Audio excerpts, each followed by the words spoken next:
Okay, so the time is ready. Yeah. So welcome, our participant. Uh, yeah, it's now getting like 33 participant. Almost everyone are here. Thank you very much for joining with us for the third day of training. Before we start the session one for today training. So today training is module three, knowledge management approach for science communication strategies in disaster risk reduction or DRR. So before we start and we let Alfi present, before that, I want you to review the previous day, but this is much simpler than yesterday. We have the notes for the training. I believe that everyone have that notes as well. Wait a minute. I can share again the notes, or I can ask operator to send the notes on the chat box. Yeah. So we will monitor together. Yeah. Please write down on the notes about what is the most or the key message that you guys has or remember from the day one or a day two of the training, and please write down um, all the things, all the thought, the ideas, and again, as mentioned by Ardito on the WhatsApp group, like this training, the Young Pro DRR, are meant to be as a source for you guys to get more on innovative ideas and concept to communicate tsunami risk learning from IoT and gadget. So yesterday is very interesting. We have Dr. Praditya, we have Dr. Rizana and Mr. Emilio.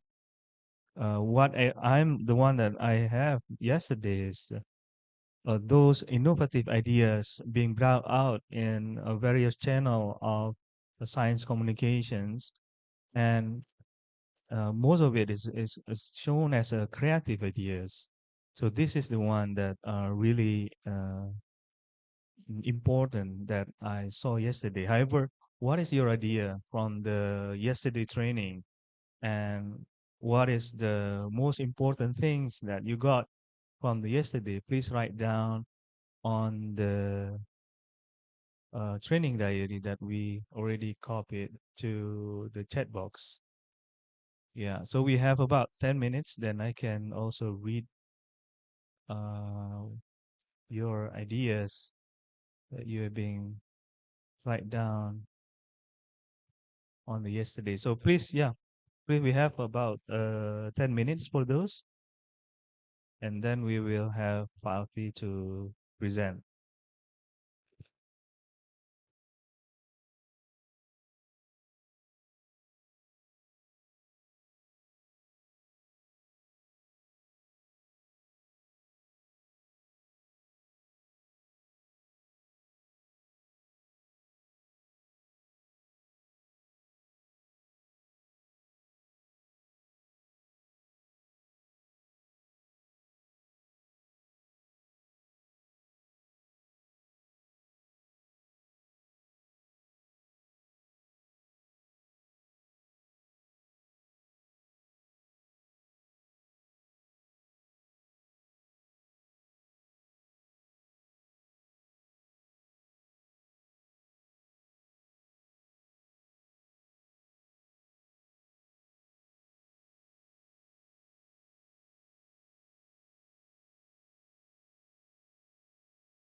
Yeah, really nice. I can see some of the important ideas is already right now from the participants and also questions.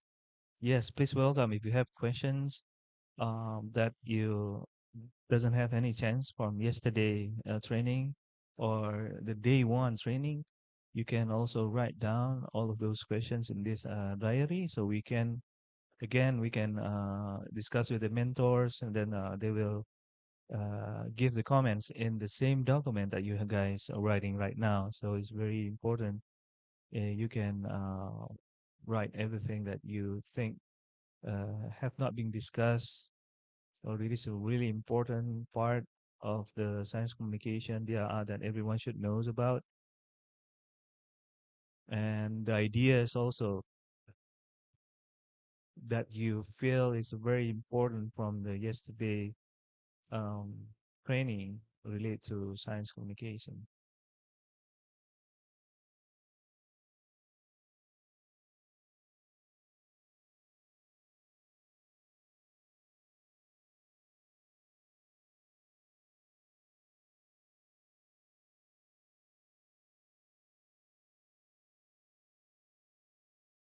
Yeah, I can see that there is a six element of communications. Yeah, source, message channel, receiver, effect. Yeah, and then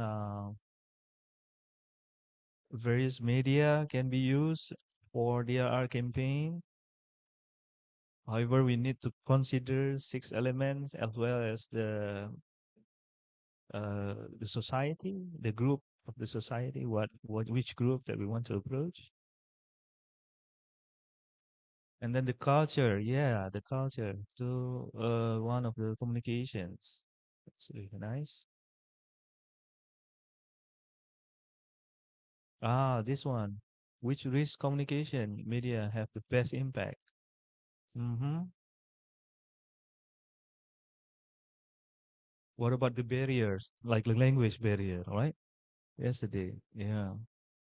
How to promote risk communication products in long term? Wow.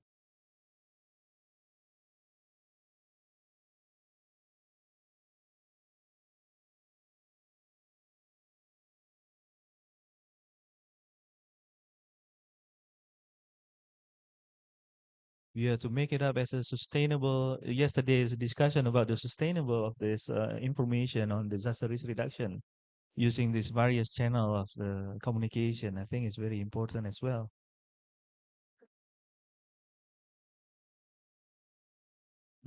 Culture bring giving a good impact and have a longer sustain with the culture with the society. I think this is very important.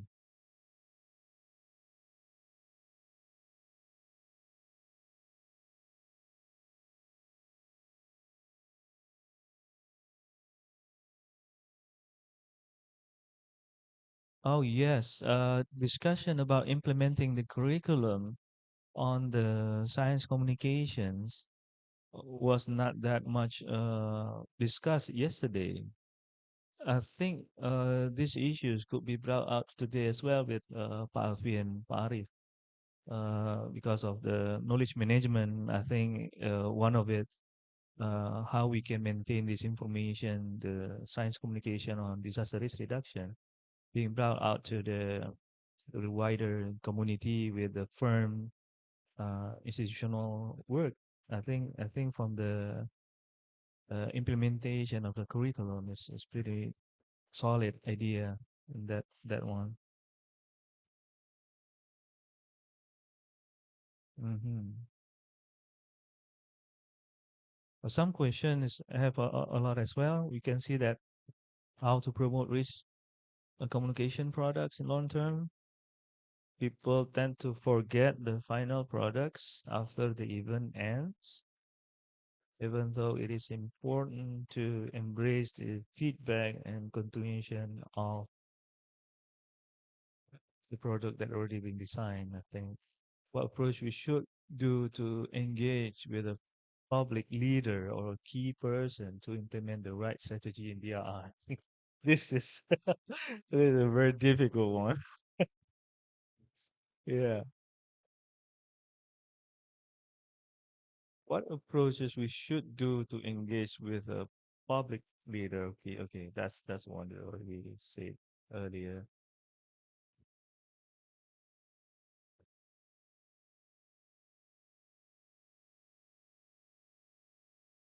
Yeah, I'm agree that the project is shown by Mr. Emiliano yesterday is very touching.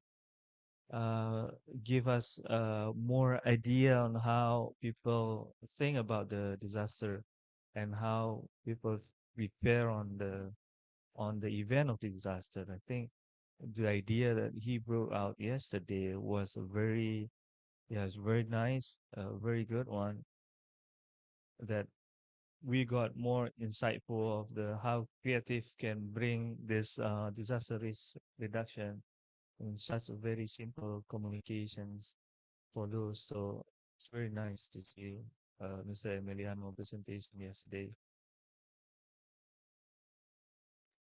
So I we got a lot of the ideas from you guys.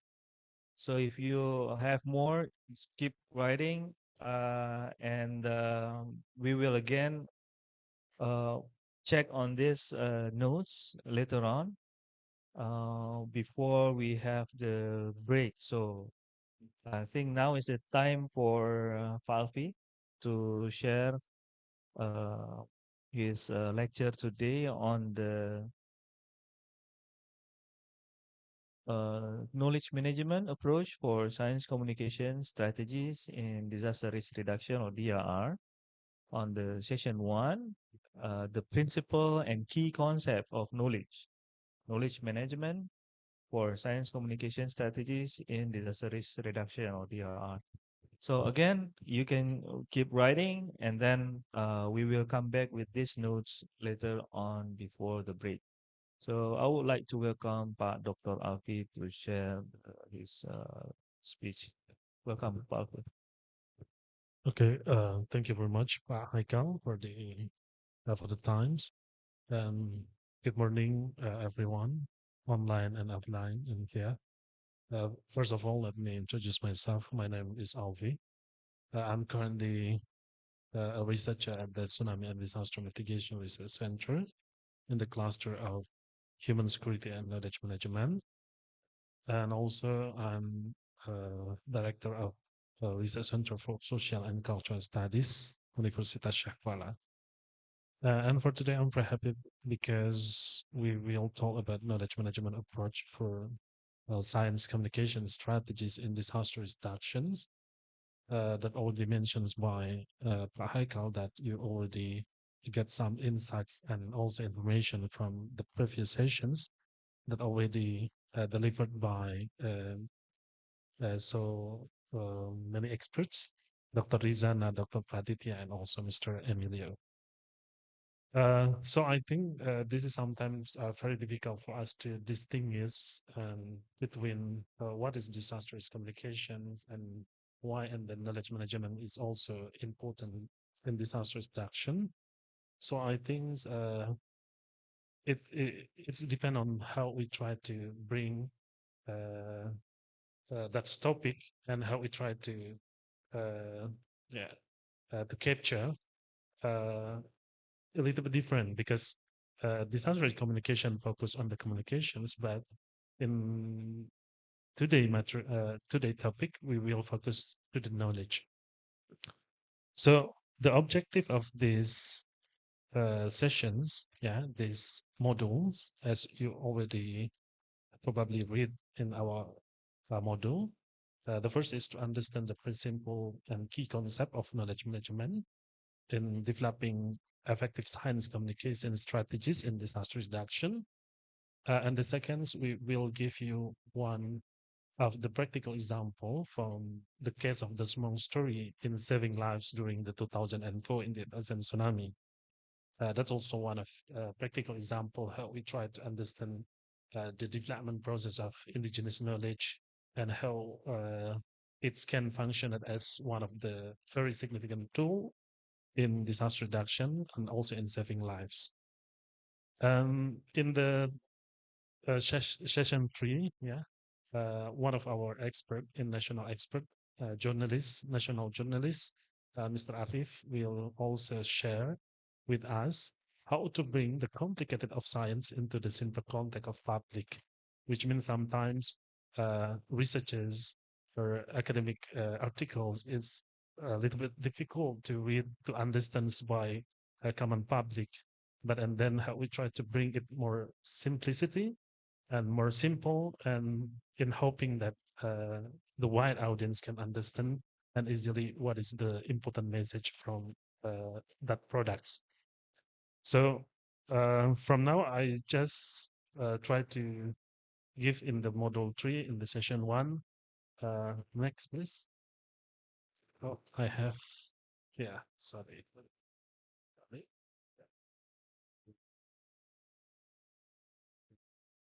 Mhm. Mhm. Okay, thank you, Michael.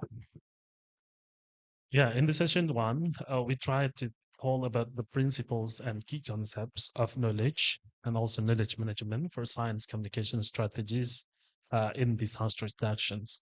Actually, this slide is discussed by with Professor Khairul Munadi, but unfortunately, Professor Khairul Munadi could not join with us for today because the time constraint. He is now in London, so it's very difficult for him to present in persons or online. So I try to to bring these sessions and hope you can capture the message from this.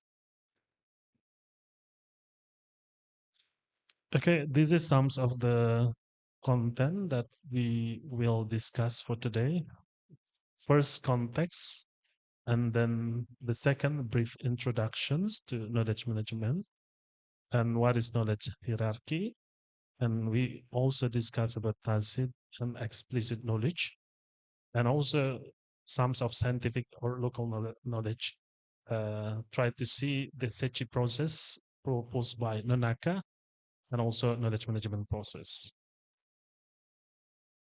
So in the context, what we learned from the 2004 Indian Ocean tsunami, for example, before December 26, 2004, there are several questions can also uh, come to our mind. Did our people know the word tsunami? Yeah, this is also one of the questions should be raised when we see the impact of 2004 Indian Ocean tsunami. The second question: did our people know the tsunami precursors? How the tsunami process? Why it happens? I think that's already discussed in the Model 1 with Professor Samsidik and Professor Anawat. And also, did our people know how to evacuate from tsunami? Yeah, that's also another big questions. And the last one is, did our people know that the region was a tsunami-prone area before? So this is the context why, and then knowledge is really important in helping individuals and also community to make appropriate decisions and action. Yeah. So why and then previous tsunami that occurred in Indonesia. So this is some of example that tsunami occurred in other parts of Indonesia, but unfortunately, when the 2008 tsunami, we did not learn, we did not know that the tsunami already happened before. For example, in 1969, as you can see here.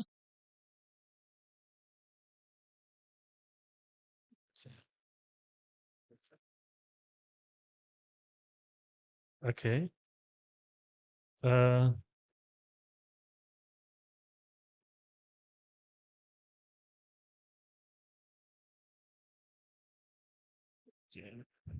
yeah, let's see the map of Celebes Islands. In Majene, there were big earthquake and followed by the tsunami in 1969, and also in 1979 and 1992. Yeah.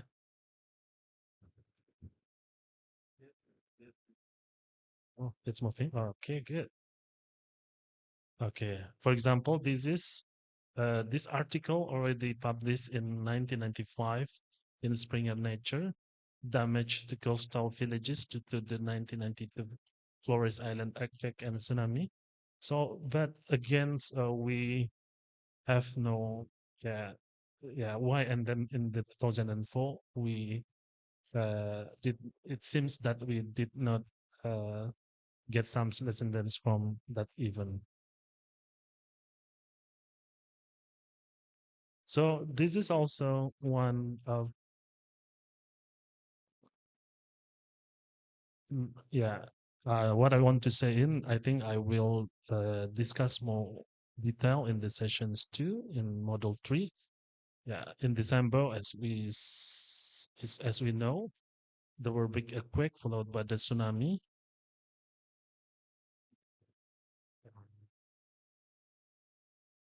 Okay, okay. So as you can see, this is actually Aceh province, and in the mainland of Aceh, more than 200,000 people killed at the times during the 2004 Indonesian tsunami. And in the one of the islands that we call it smaller islands, only 3 people killed because they have their own knowledge related to the tsunami.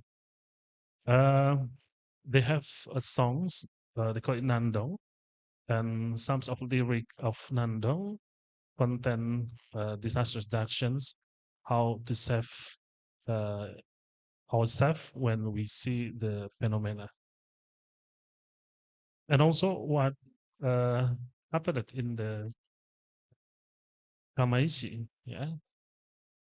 Uh, in the 2011, there were also big earthquake followed by the tsunami hit the Tohoku area, the Tohoku coastal area in March 11, 2011.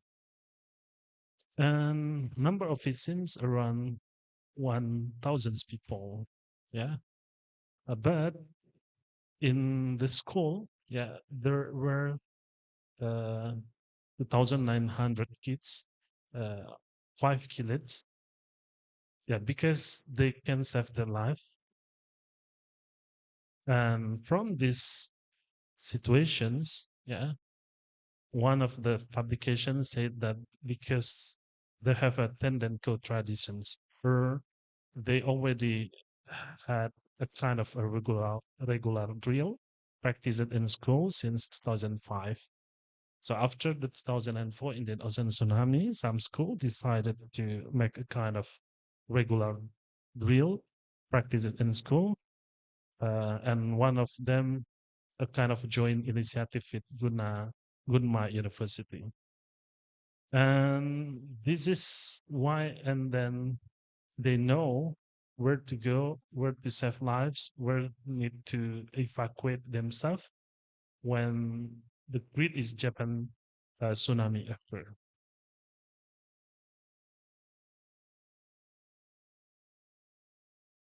So from the board of situations from the 2004 Indian Ocean tsunami, and then we tried to compare what happened in Japan from the 2011 Great East Japan tsunami.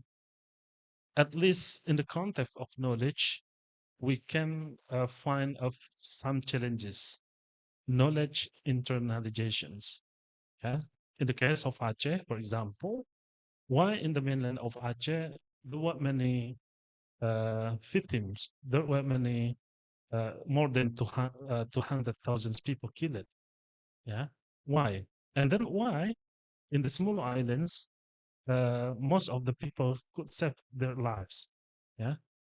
Yeah. One of the answer probably if we want to compare in the situation of the 2004 Indian Ocean tsunami because knowledge internalizations and also transgenerational knowledge transmissions that also really uh, yeah one of the challenge before the 2004 what happened in the Kamaishi as we already told after the 2004 Indian Ocean tsunami the Kamaishi city tried uh, to make a regular drill, and then from this practice, they can, uh, yeah, they can save their lives when the 2011 tsunami occurred. And another important part from challenges, knowledge creations.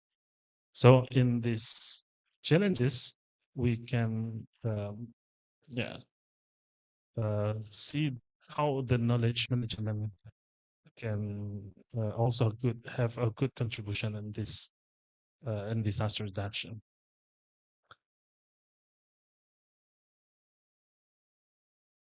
So from this slide, we can also try to see what is the knowledge. Yeah, what is the knowledge? As you can see, subjective, based on belief, or context specific.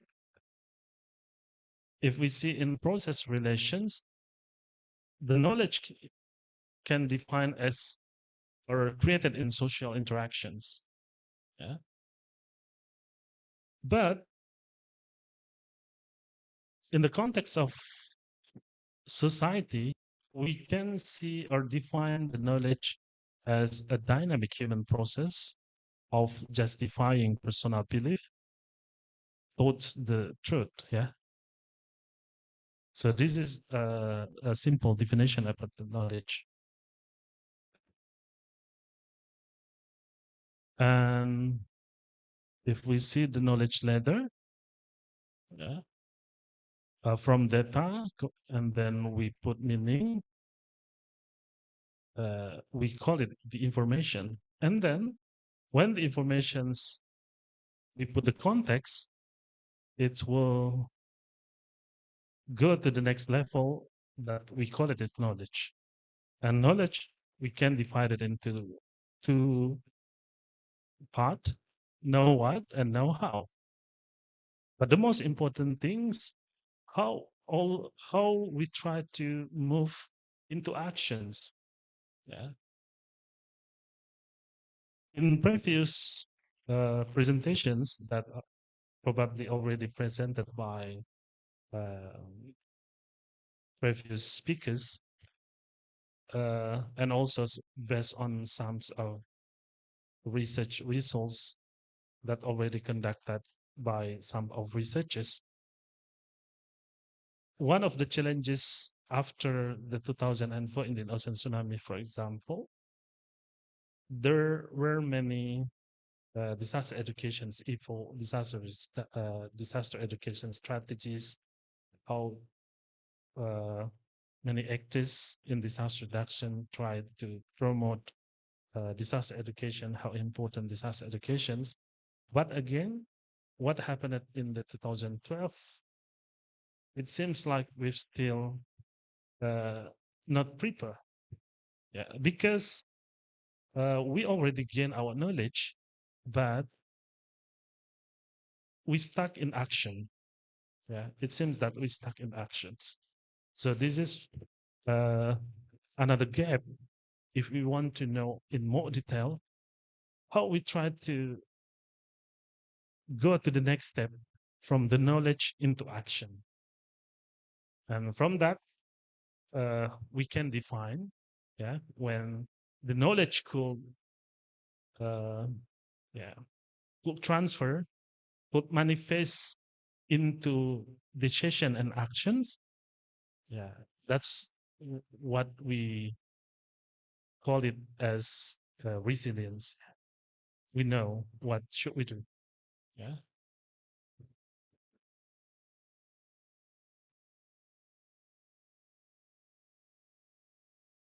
Okay.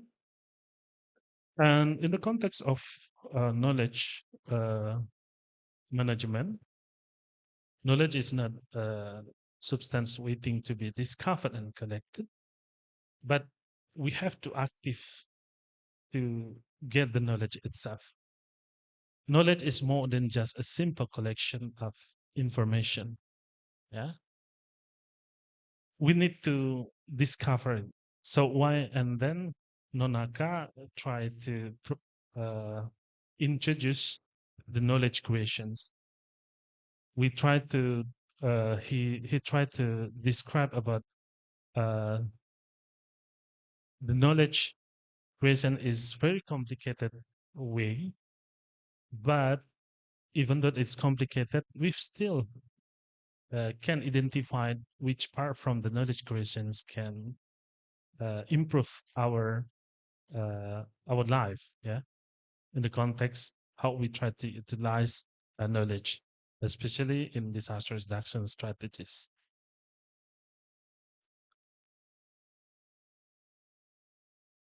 Yeah, most of scientists divided the knowledge into two type. The first type is called tacit knowledge, and the other one is explicit knowledge. So between tacit knowledge and explicit knowledge, a kind of interactions. But sometimes we can easily distinguish what is the tacit knowledge. Yeah, tacit knowledge is subjective and experimental, and knowledge that cannot be expressed in words. Yeah, for example, if we uh, cook something, yeah, or our mother uh, serve a very delicious cook, yeah, most of the process in serving the food, yeah, for example, how he tried to process the food by add some of ingredients, for example, salt, another ingredients. With that, uh, yeah, it's put by uh, how to say, mm, without a specific technique, yeah, specific technique, which means that he just put it and put, and then as someone who waiting for our mother's food, we feel it, we taste it, and it's very delicious. But when we try to serve the food close to what our mother's uh, taste cook, it's probably different taste. Yeah, yeah, because our mother have so many tacit knowledge that had to codified by us, had to uh, yeah uh, had to capture, yeah, because it's already embedded in our mothers, yeah, for example. And it's could probably belief, image, perspective, mental models, and also tacit knowledge is related to technical skill, craft, know-how, yeah. But we easily uh, identified if knowledge in the type of explicit knowledge, yeah, objective and rational knowledge that can be expressed in words, sentences, numbers, or formulas, yeah. For example, books, yeah. That's explicit knowledge because we can easily touch it, we can easily recognize it. Yeah, that's a kind of explicit knowledge. In the context of knowledge creations, the interactions between tacit knowledge and explicit knowledge should be considered a kind of the combinations between that. Yeah. So maybe it's very difficult to understand, but I think it will be easy in the sessions too. I will uh, give you one of the practical example from the development of small story in saving lives during the 2004 Indian Ocean tsunami. One of the illustrations how we try to understand the interactions between explicit and tacit knowledge, we can see the iceberg, yeah, is a kind of metaphor. What we can see in the uh, only the small, yeah, small ice, yeah, uh, above of sea, yeah, sea waters. That's explicit knowledge. But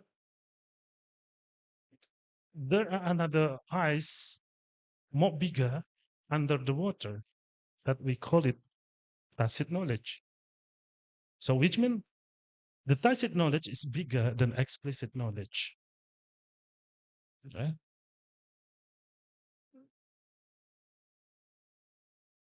This is why, and then uh, this is one of the challenge, how to bring the tacit knowledge to be more explicit. And okay, this is also how we try to understand explicit and tacit knowledge. Yeah.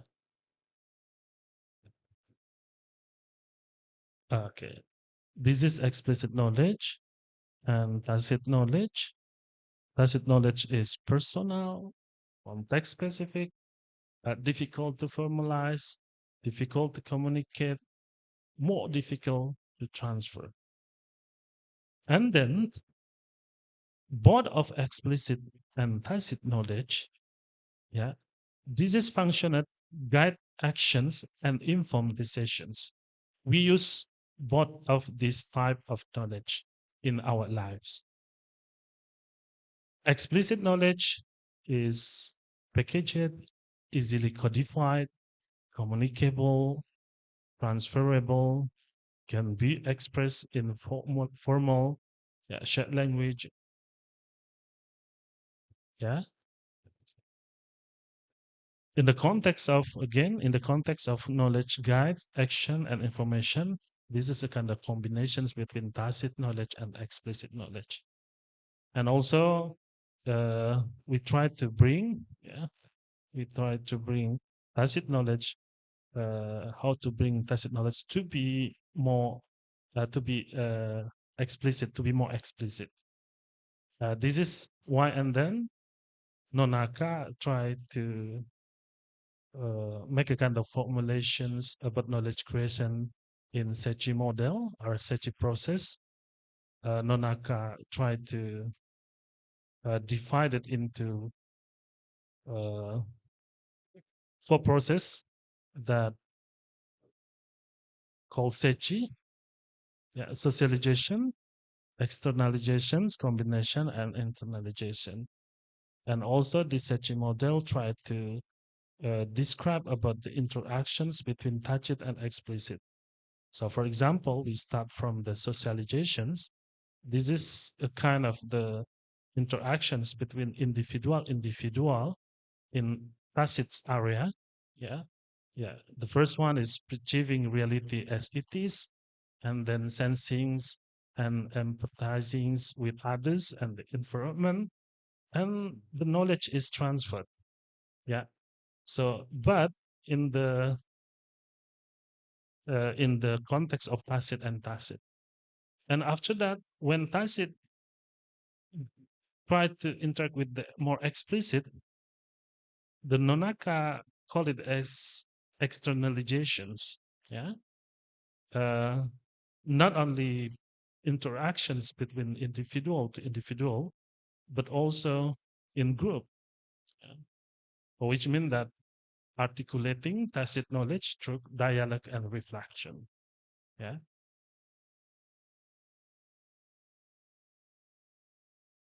It's too difficult. Okay.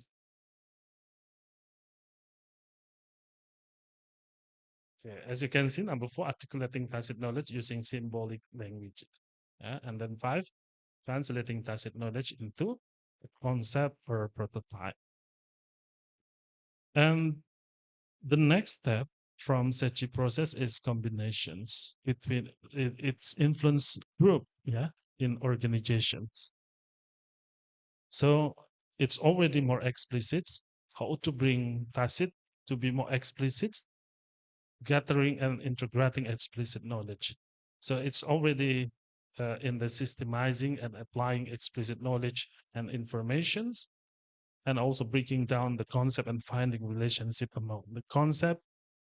And it's already uh, changed, yeah, into more explicit. Yeah. And then the last step, yeah, in the Sechi process, as we can see here.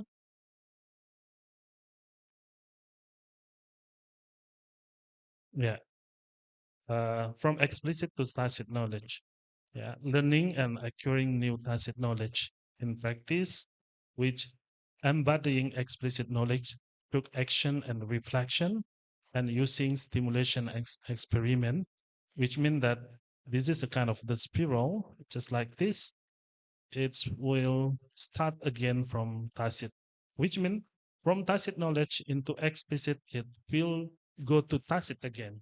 A new knowledge is uh, yeah from this process there will be any others new knowledge. Yeah, so this is one of uh, Sechi process that proposed by the Nonaka. But in the context of for more simple, sometimes it's very difficult to understand about knowledge creations proposed by the Naka. In this training, we just try to make it more simple. Actually, the knowledge management process uh, that already recognized easily by us, we can see in this step 1, 2, 3, 4, 5, and 6. Yeah, identify, capture, validate, format and store, package, and dissemination.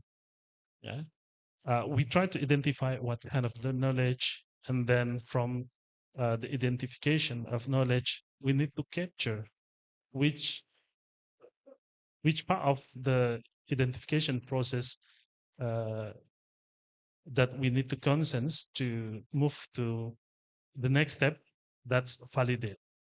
Yeah, for examples, local and indigenous knowledge in the context of Indonesia, and also I think in Japan, there are many local practices, local knowledge that that disseminate in the context of culture, which mean most of the knowledge uh, in the tacit area, tacit types of knowledge. Uh, and then let me see if we try to compare the SETI process and knowledge management process from the socialization, externalizations, combination, and internalizations. So as we can see, sorry. Yeah, identification, capture, validate, format, package, and disseminations. We can see from here. Yeah, the knowledge management process only yeah until the combination, which means that this is explicit to explicit. So identify, capture, validate, format, package, and disseminate, but not internalizations. In the model of Tonhaka, the internalization is really important as well in knowledge creation process, because from this process there will be a new knowledge created. Yeah. Okay. Now we try to step by step try to understand knowledge management process identification. Yeah.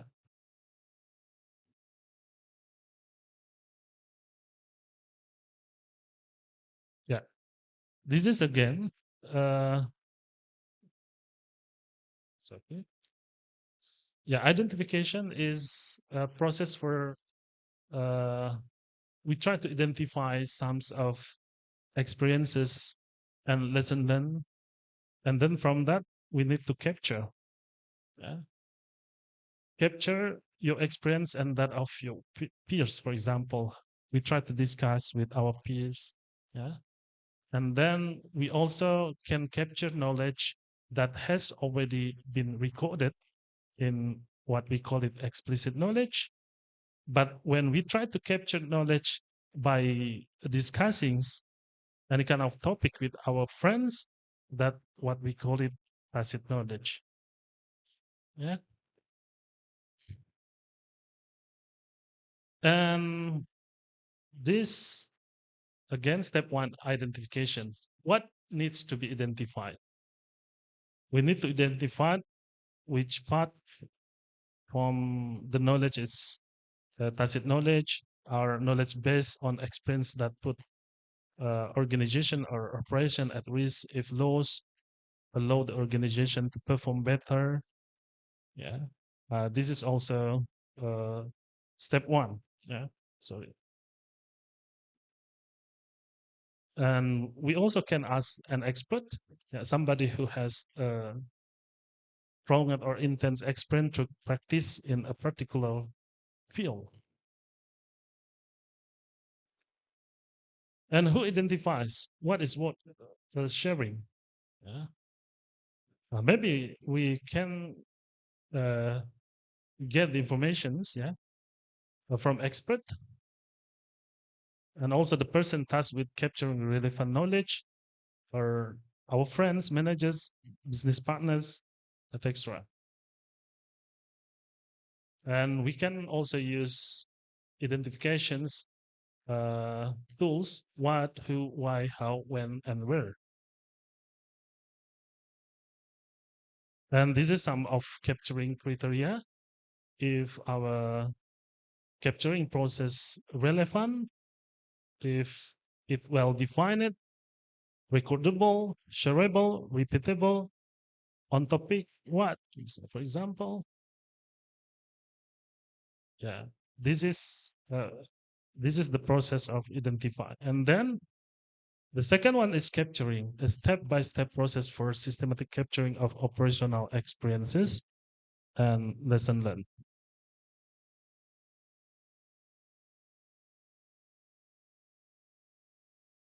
Who captures? Yeah, yeah. Who captures? The expert or group of expert who personally gained this experience can capture it directly. And college and dedicated external expert, that's also uh, someone who can captures the knowledge. And also we need some of skill to capture the knowledge, communications, knowledge, technology. We can use it. And this is some of capturing activities. Yeah. For example, individual, we can capture by interview, storytelling, back to office report, observations, blog.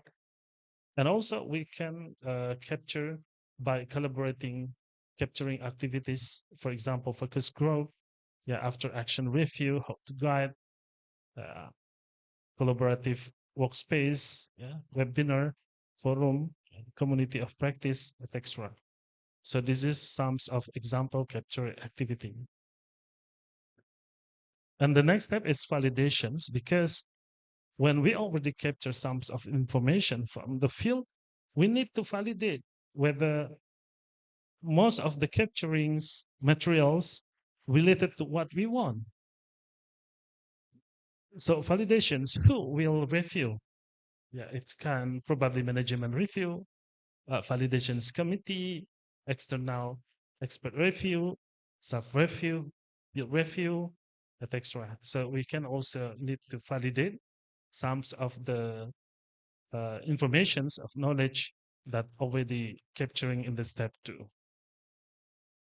And also we need to validate methodology, yeah, because we want to bring the tacit knowledge to be more explicit. For example, draft of knowledge asset, we need to test. And also we need to review space, for example, and then we need to,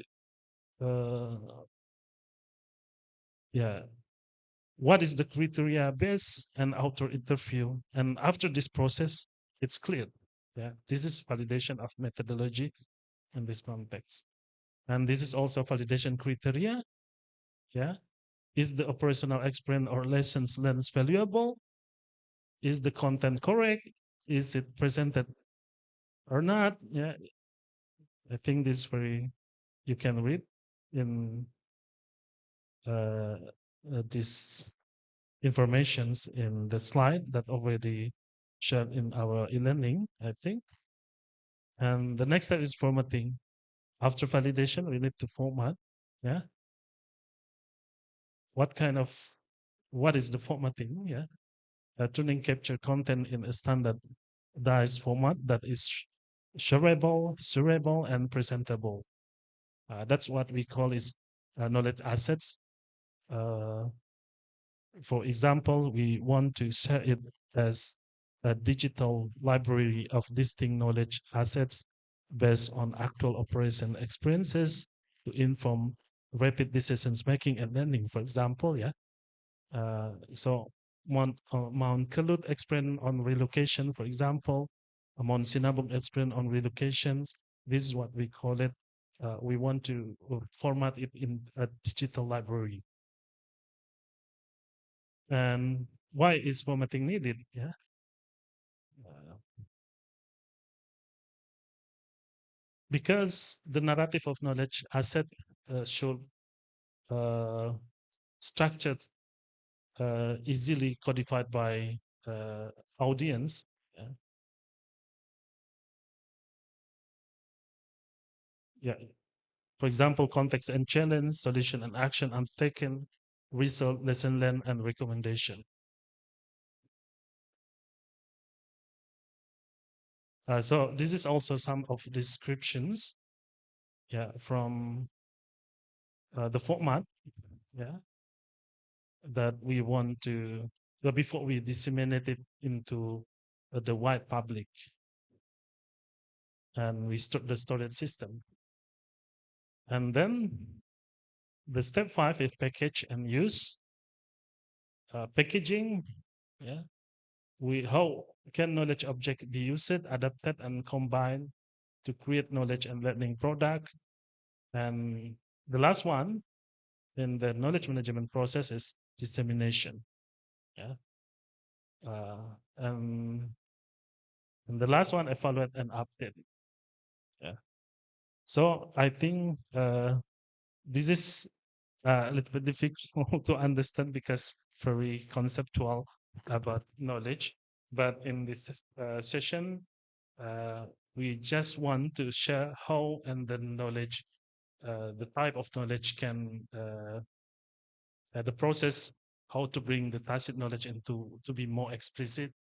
Uh, and we try to bring it into disaster reduction strategies as well. And for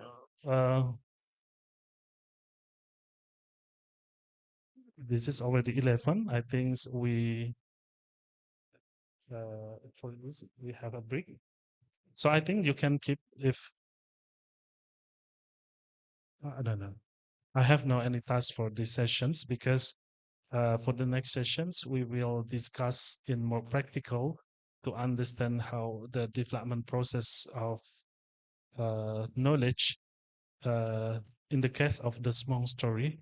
So I think from uh, the explanations or understanding of the knowledge creation process, we can see how and then the knowledge in the context of the local community. So uh, I think that's all my presentation in the sessions one. Uh, and and we have 15 minutes for break. And after that, in the sessions two, I will give you one of the practical example of knowledge creation process based on the practical example from the small story that's saving lives during the 2004 Indian Ocean tsunami. Okay, that's all I think. And then I hand over to Haikal. Thank you. Yeah, thank you very much, Pa Alfi. Very interesting knowledge that you are sharing with us. We have known that there is a tacit knowledge on in perspective of knowledge management. I think this is very nice information for the participant. For at the moment, we have a 15 minutes break. So again, we have the training diary that you guys can work on, or for the guys that are on site, you can just grab coffee and tea, and snacks already available.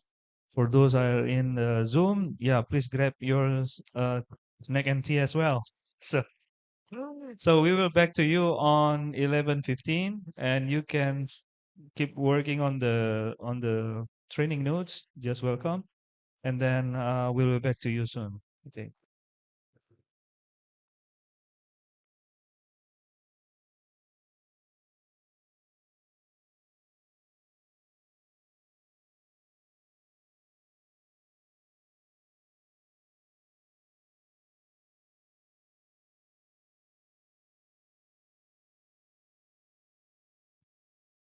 Okay, we welcome you guys again.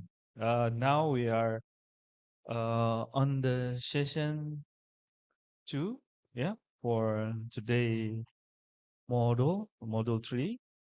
The session two will talk about the practical example of knowledge management for science communication in DRR. The case of Smong story in saving lives during the 2004 Indian Ocean tsunami.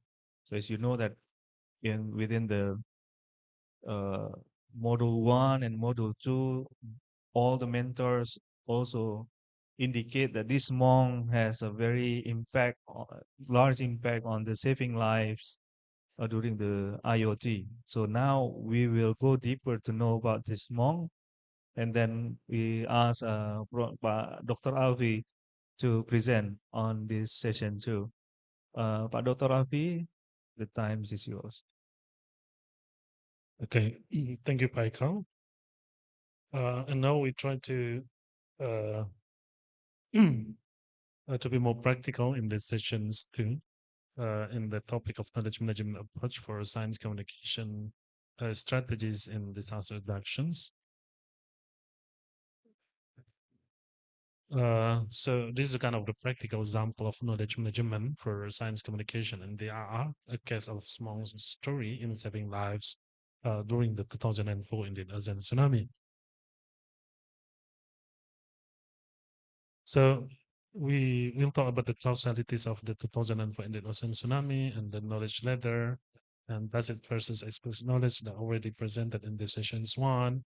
And then we try to discuss about the small saved lives during the 2000 Indian Ocean tsunami. So as you can see in the slide, the casualties of the 2004 Indian Ocean tsunami, which more than 200,000 people killed at times. As you can see from the picture, this is some of the massive destructions left after the incidents. For example, this part of Banda Aceh are totally destroyed.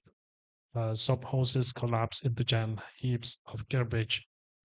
And then a refugee from Labuh walks towards Banda Aceh with the scenery of the sums of damaged buildings caused by the tsunami. Why? And then when we try to compare the impact of the tsunami from the 2004, and then we can compare it the impact from the 2011 Great East Japan tsunami.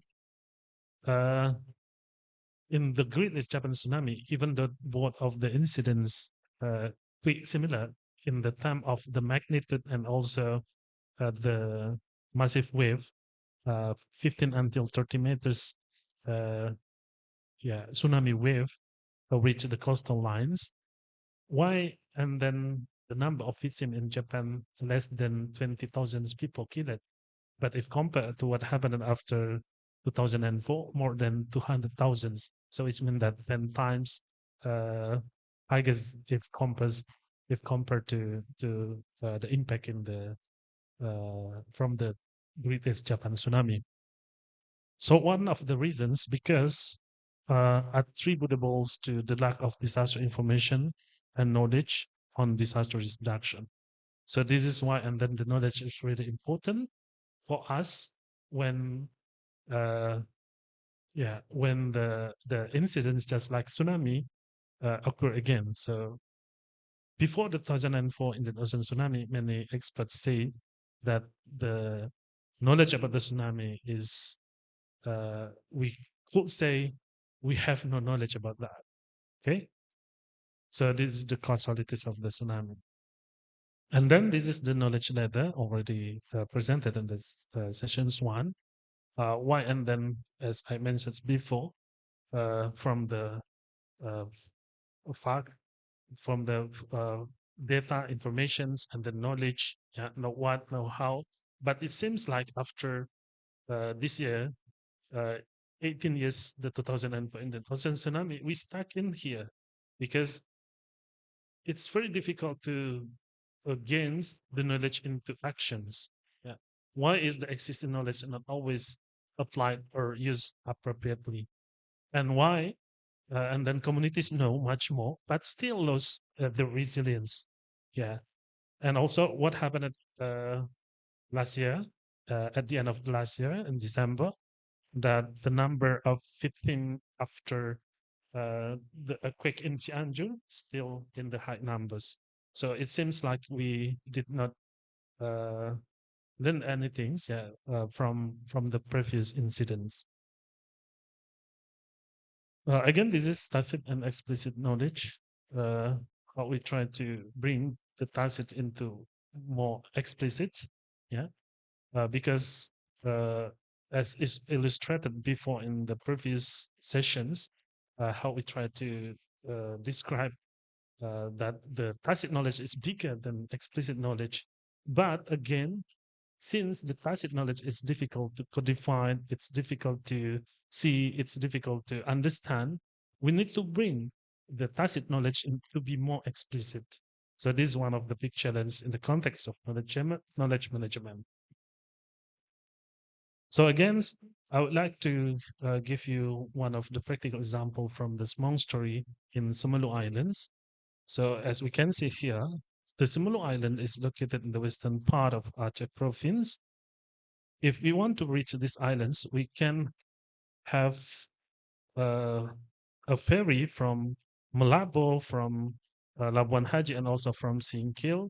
It will take around more than uh, 20 hours, I think. Yeah, I don't know. I don't remember because I never reached these islands by a ferry. But again, I always reach these islands from Banda Aceh and then have a flight to North Sumatra in the uh, and then have a flight from the North Sumatra to Sumulu Islands. So it's very difficult to reach this island. How you can describe that? That's very beautiful because uh, when I visited these islands, I found so many foreigners there for surfings, divings, and many sport, coastal or sea sport, yeah, sea activities. Yeah. So come back to this small, yeah. Before the 2004 Indian Ocean tsunami, on January 4, 1907, there were big earthquake, 7.8 magnitude. That the epicenter is near these Malu Islands. It's located in the southern part of the islands. And after the earthquake, it's followed by the tsunami, triggered the tsunami, 15 until 30 meters. Yeah. And some of the information that I got from the articles, more than 50 until 70% of the Sumulu Islands people at the time killed. So the 1907 tsunami is one of set history time in the history of the Sumulu Islands people. And then they try to deal with the sadness by strengthening the knowledge that what they call it the small. Yeah. So the survivors share their set experiences and knowledge to the next generation by creating a small story. And then, as we already know, on December 26, 2004, the Smolensk people used word strong and successful alarmed people to run away on to the higher place, and they survive. And some question: what are the successful factors of SMONK for disaster reduction? This is one of big questions for us as well, especially the people who are living in the mainland of Aceh. Yeah, and also why and then the main people of Aceh who are living the mainland of Aceh, just like in Aceh Besar and also in Singkil and Melabo, yeah, I could not recognize Gloro in Singkil. It's also refers to the tsunami. Ibana in Aceh Besar district also they call it tsunami as Ibana, but this kind of knowledge could not save lives when the 2004 Indonesian tsunami occurred. So this is also another big action. Why? And then in Semeru, it's can utilize for in saving lives, but in the mainland of Aceh, it did not, yeah, uh, functions as one of the disaster reductions tool or save lives. Yeah, this is the Semeru Islands. I conducted research in the Semeru Islands several times in 2016, 2017, and also 2019. So this is the islands. Yeah. In these islands, mm, there were three uh, local languages that rooted in these islands. The people who are living in the northern part of the islands, you can see the blue one in this map. Yeah, they speak the Vian language. Yeah, and then the people are living in the northern parts of the islands, they speak Sigular language, and only two villages, Langi and Lafaka, they speak Lekon language. Why language is really important? Because the small word comes from the Defiant language. So which means that the people who are living in the certain part of the islands, they speak Defiant language where the small words come from. Okay.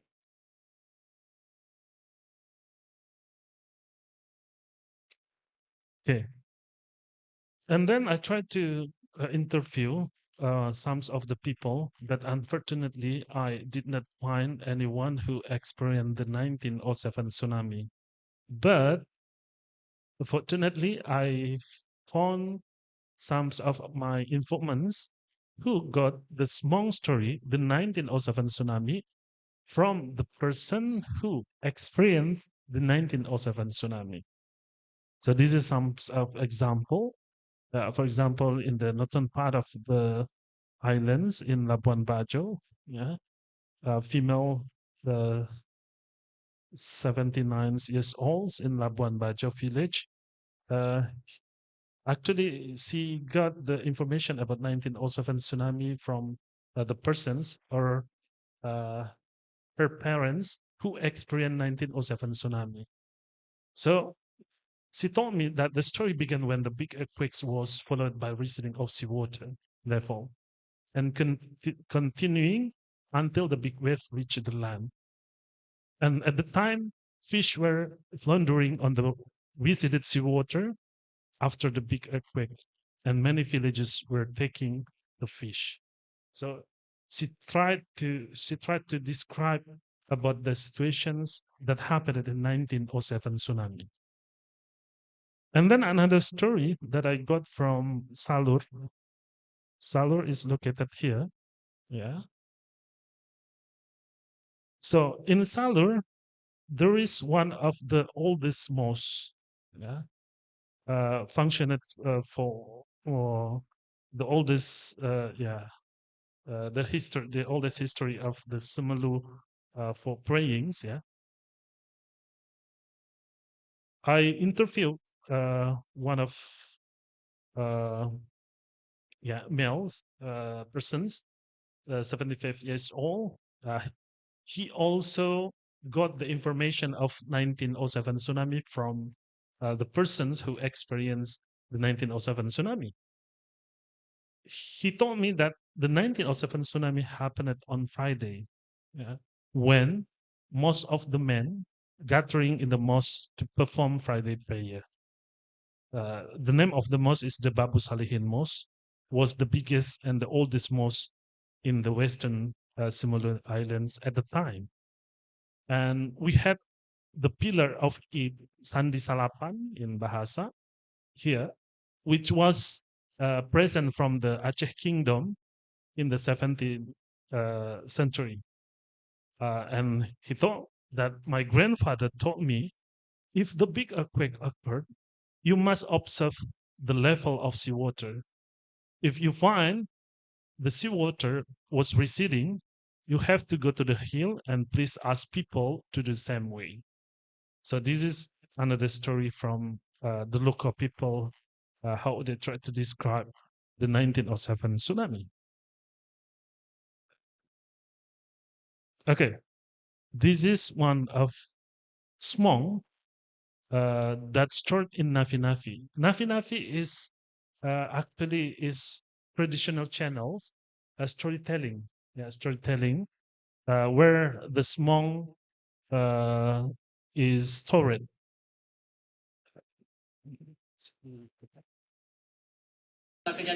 Dari pengalaman inilah, para orang-orang tua di Semelu menceritakan kembali kisah-kisah Smong yang terjadi pada masa lampau kepada anak-anak mereka dengan cara yang dapat diterima melalui kearifan lokal. Sebut saja Nafi-Nafi, budaya lokal masyarakat Simelu berupa adat bertutur atau cerita yang berisikan nasihat dan petuah kehidupan serta Smong kepada generasi muda.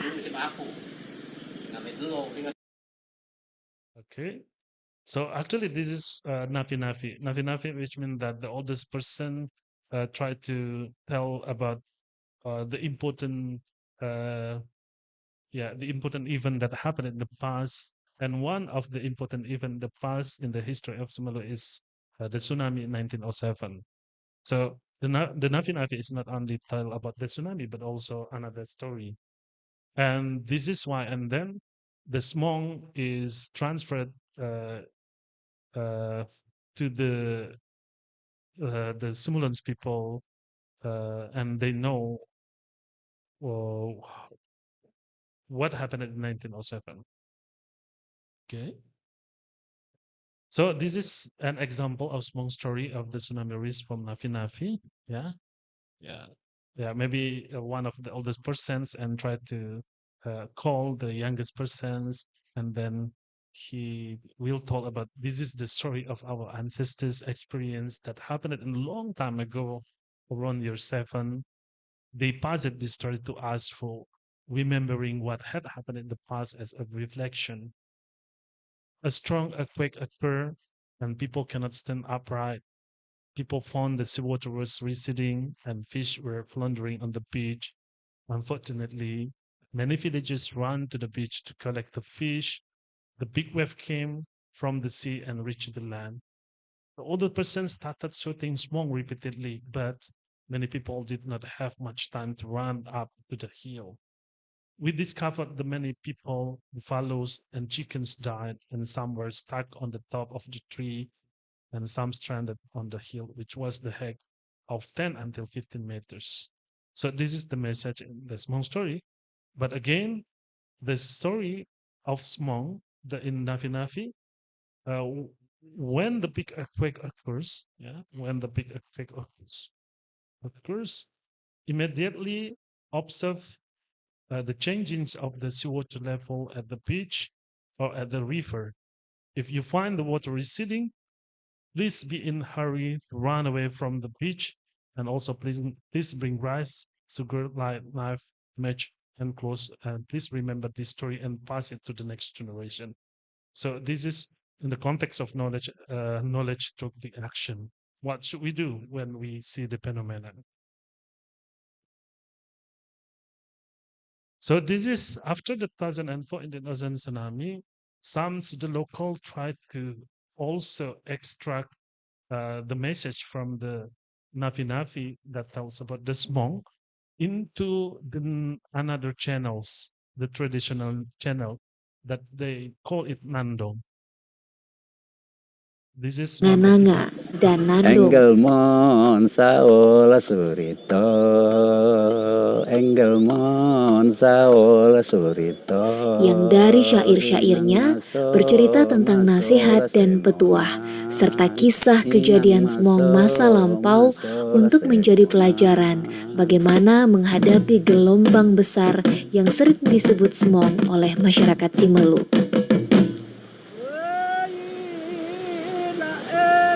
Dan ini menjadi perhatian khusus bagi para peneliti bagaimana edukasi mitigasi bencana melalui kearifan lokal yang mudah dipahami Dan terbukti bagi masyarakat Simelu yang berhasil meminimalisir korban nyawa pada saat kejadian smog pada tahun 2004.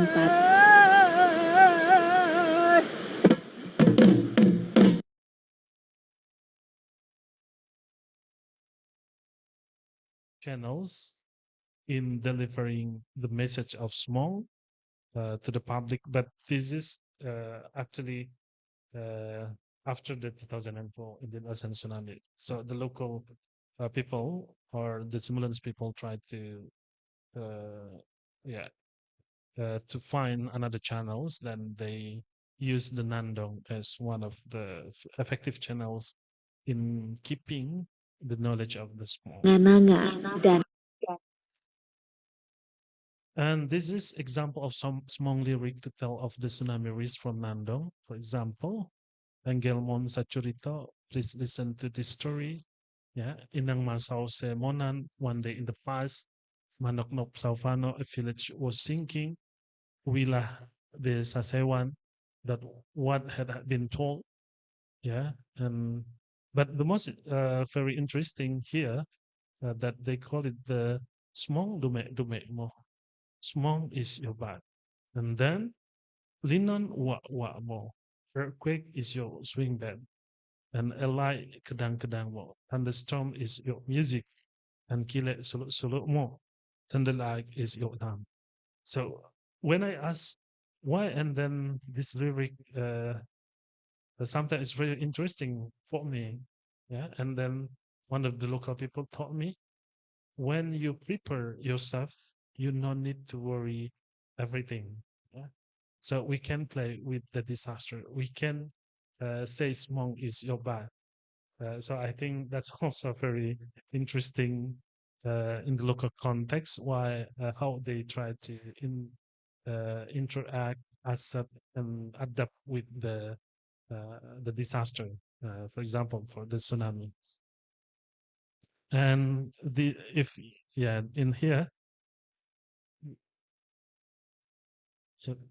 bisa diklik.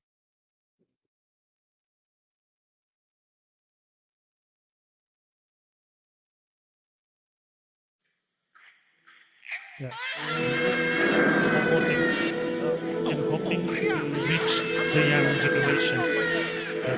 Some of the musicians try to bring this lyric into modern music. Angalinon memali oe surui sauli maheami hawali panome senga tengi edesan mongkane turiang daneneta iredam teherere sana fina fida anggal monsao suito inang maso semona To attract the young generation. So I think that's also only examples. Yeah, another channels how we try to validate and then until to the packagings and disseminate as a product. And this is the summary of the small story that related to disaster reduction in Nafi Nafi. Yeah, the small story. At least there are three type of the information tell about the tsunami phenomenon. Yeah, big earthquake, receding seawater, and seawater reach the land. And then the action should be taken if seeing the phenomenon. Run away from the coastal area or flee to the higher place, and also ask people to save their lives and bring some item for staying in the temporary places, and also transmit this story to the generation. And also, I found some of physical evidences of the 1907, 2004, and 2005 earthquakes and tsunamis in smaller islands. As you can see here, our standings actually the year is the uplift associated with December 26, 2004 earthquake. In the uplift most happened in the northern part of the islands, and yeah, and this is the oldest mosque, the oldest mosque, Babu Salihin Mosque in Salur village, affected by 1907 and also 2004 earthquake and tsunamis. This is the stones given by the Sultan of Aceh in 17th centuries. So this is, I tried to describe about how the local knowledge like Smong tried the development process of the Smong story and how it can save lives when the 2004 Indian Ocean tsunami. As we can see here, from the past 1907 until 2004 tsunami, between 1907 until 2004, there were some of big earthquakes, small and big earthquakes. For example, in the 1935, 7.7 magnitude earthquake occurred, and also in 1941, there were 7.7 magnitude as well. And 2 years before the 2004 Indian Ocean tsunami,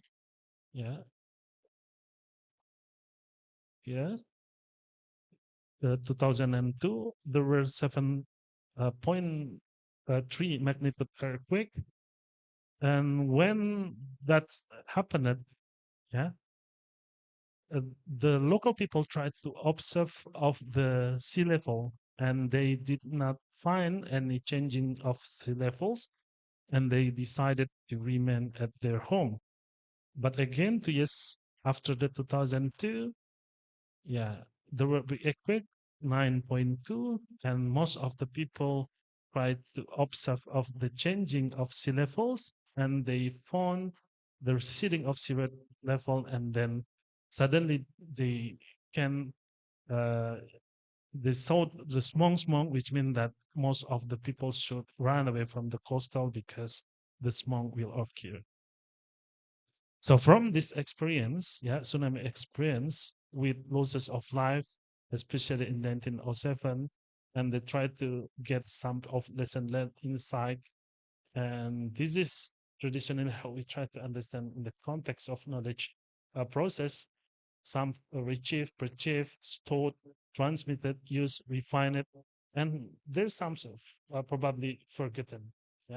In the context of this is the traditionally before we introduce disaster risk reduction strategies program.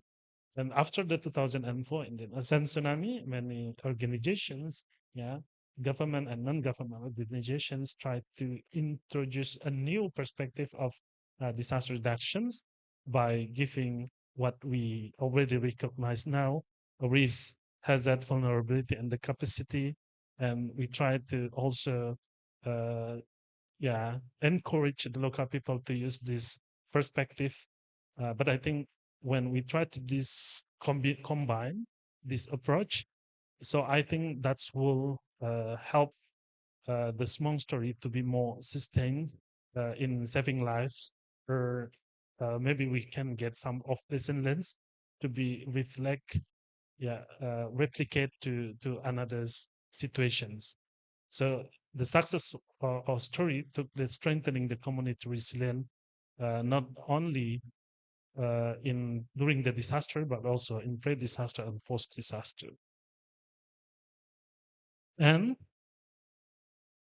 we have 15 minutes for discussions, but before I close these sessions, I want to give you an all African proverb: when an eligible or person dies, the whole library disappears.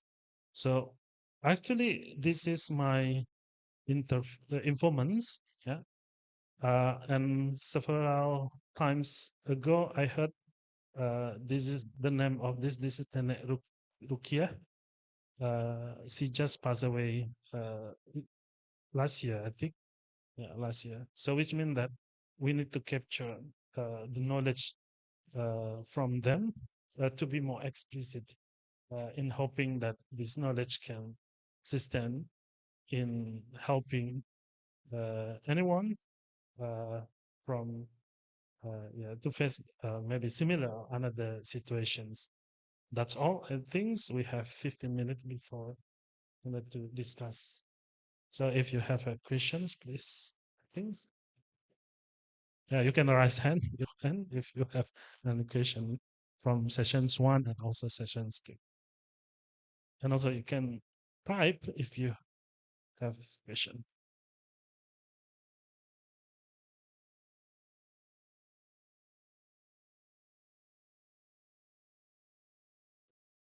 Okay, thank you, Pa Alfi, for the very good presentations and also very insightful because I have heard smong before, but this is more clearer about the smong itself. So my question is, was the smong only a century years old, or it was more than a century years old, but during the 1907 tsunami, it was failed to save the life in Simalu Island.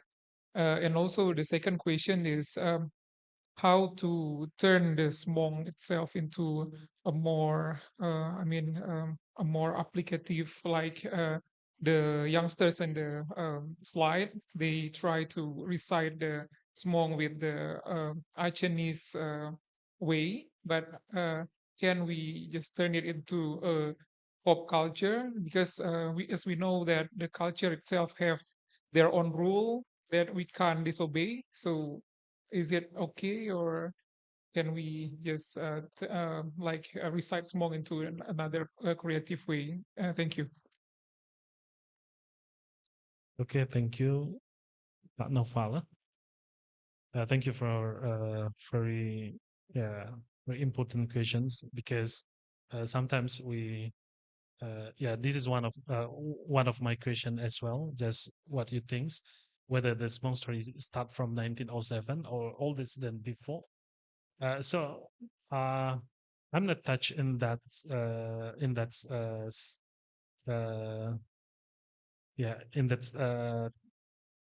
when I conducted research in the field, it's very difficult to find these informations whether the Hmong already exists before 1907. But I assume it's already exists. But again, as traditionally, it's probably already in our in the simulants community, but and lost and discover again. I mean, so which means that they already recognize it's small, but sometimes they fail. And when the 1907 tsunami occurred, with more than 50% until 70% of the civilian people at the time killed, and suddenly they feel a big sadness and try to deal with that. And again, after that, the knowledge of the Hmong strengthened, and uh, the awareness that this situation will occur again in the future, and then they create the small story in the Nafi Nafi. This is my assumptions. So, which means that maybe if you want to assess this information for the next research, I think that will be very interesting as well. But we try to understand what happened at the Spong before the 1907. That's and the second, how we try to bring the message of Smong, whether it can be applicable in new generations in the context of, for example, the young generation not yet interested in the traditional channels. I also experienced when I conducted research in Sumalo Islands in 2019, and I found many young generation did not yet interested to use the traditional channels, even though they most of them could not speak in local language again because for many reasons. Yeah, so I think that we need to also uh, give the opportunity for Smong to storage in a new format. But the most important thing is the spirit from the Smong should be utilized to another way. Yeah, for examples, I think some of our uh, our students in Syiah University try to make a kind of small message, bring into moderns and into another way. Maybe Imam, yeah, he also experienced and bring the spirit of Hmong to another way. So that's also another options. In the context of barrier culture, one of the characteristic of indigenous knowledge, local knowledge, its specific context. Maybe it's can applicable in smaller islands, but um, if we want to bring into the mainland of Aceh, maybe it's not applicable because the mainland of Aceh uh, have or has different culture with the smaller islands people. So, as I mentioned, in the mainland of Aceh, we have Ibana, for examples. Maybe we can utilize Ibana as a disaster reduction tool in the context of culture. Uh, that's, I think, I hope it answer your question. Yeah. Yeah. And then I think Imam is raised his hand.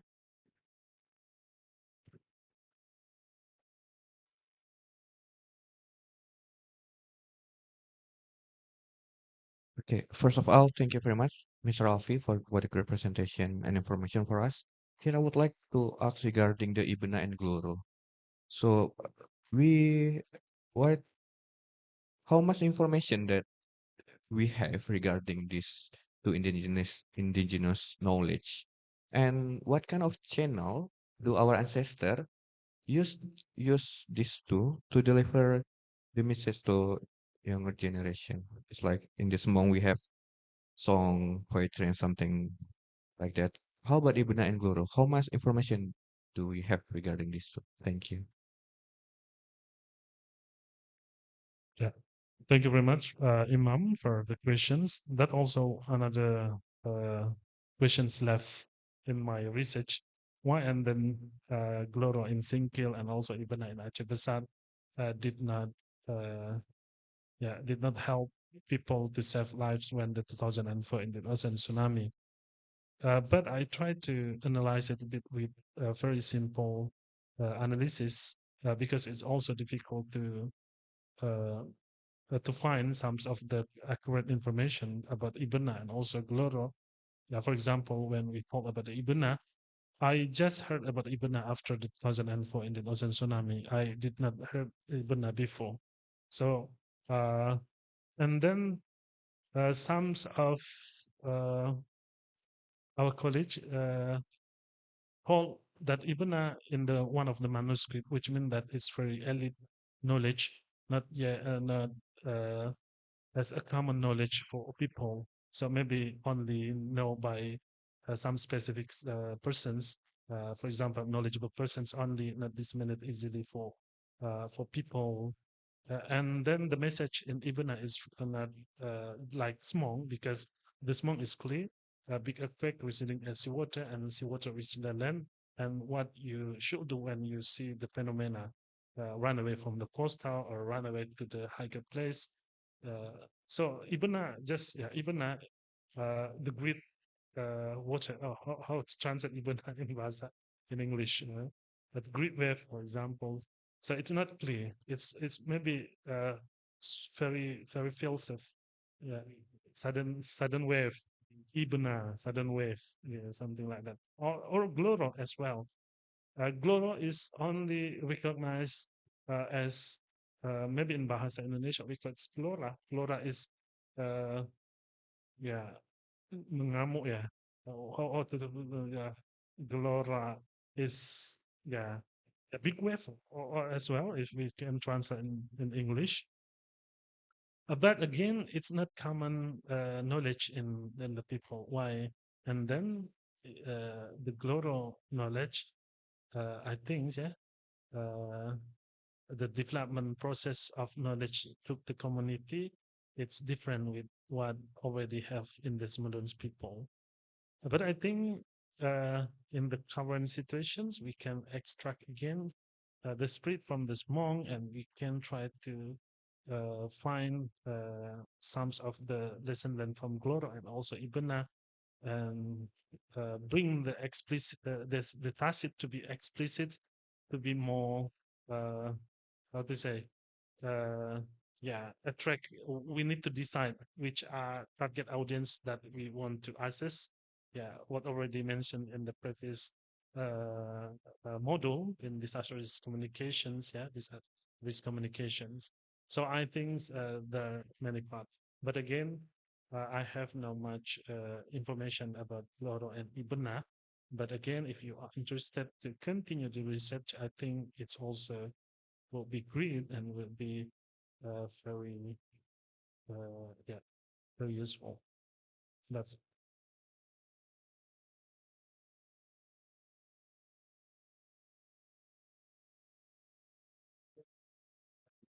oh, okay. Thank you very much, Mr. Alfi. So right now we just have like the terminology for the Gloro and the Ibuna. The information that we have is still just the terminology, and we are on process to gather more information, right? Yeah. Yeah, I would like to add something regarding the. I heard that there is a local band, local musician, like back in the day in 2019, they were asked to create an album of music in order to send a message, maybe 9 or 10 kind of different disaster. But I try to look for the lyric, I try to look for the song. I don't know what happened. I can get the music itself, the song. It's Apache 13, if I'm not mistaken. They have like mm, an order from BPBA at that time. We found it the article in Aceh Tribun News. We all get the title of the song, but unfortunately, I cannot find the song itself. I think this is interesting because uh, this kind of local band is pretty famous in Aceh, and a lot of their song is commonly known by people in Aceh. But it got me. I'm curious why this 10 song from 2019 until 2023 right now it's still pretty uncommon. If we can find the lyric itself, maybe we can do some research. Do this lyric have same kind of concept that in Nandong Smoke, or it's just like for fun, or there is some message, disaster reduction or disaster message in this kind of song? I think that's all my information for all of us. Thank you. Thank you, Imam. Yeah, I think that's one of our big challenge as well. Yeah. I have I have questions. Apologies. Not question, but uh, we are in Indonesia along uh, the subduction zones. We have multiple tsunamis around this big island in Indonesia. We have multiple tsunami along Sumatra. We have in Java. Do you find any other example of this Semong or Ibana at the other part of Indonesia? Maybe just like in southern Java, Nyai Roro Kidul maybe relate to some tsunami events, or do you ever got this information and validate those? Yeah, relate to the relate to knowledge management on the other part of Indonesia. Yeah, I think yeah, it should be there's so many local practices and what we call indigenous knowledge, local practices in the way of the local community try to adapt with the changings of environments like disasters or the tsunami. Yeah, for example, uh, what already told by Pak Haikal, the people in Java Islands, especially in certain part of the islands, they also affected by several tsunamis, and they believe Niroro Kidul, I don't know, someone very pretty, and but when the woman is angry, the wave will be wave out wave out the coastal area. But I also heard that Anthony Reid from the Australian National University mentions in his book that the neural crocodile could probably represent of the tsunami happened in the northern part of the Java Islands. So this is the way for the local people try to describe about their interactions between individual community to the environment. And another way, for examples, in the Yogyakarta, they also believe Sultan, Sultan Yogyakarta, and another king in the Merapi. Yeah. So which means that when the Merapi eruptions, some local people thought maybe there's some sort of party in the kingdom of Merapi. I don't know, but I heard about that. So it's very different. It's depend on the local culture, how they try to transfer and transmit and also disseminate it. But I think again, in the context of Indonesia, the oral culture, especially in the tacit knowledge, is still it still exists, and we need to bring it to be more explicit. And one of them, we try to using knowledge management approach to make the it's more be explicit and can use it in disaster reduction strategies. That's the thing. Oh, we also have Fatia. Yeah, please, Fatia, if you have a question. Fatia, please unmute your microphone. Okay, thank you. Yeah. Thank you for the opportunity, Dr. Alfi. So, I'm sorry if I will more into not just simply focus on the Hmong and also like tacit knowledge or indigenous knowledge focusing on tsunami, but since Indonesia is it's like a complex site of disaster, we have various kind of indigenous knowledge for other disaster too. If I'm not mistaken, the previous liquefaction in Palu was the location actually previously named, which represent its event, its current event liquefaction.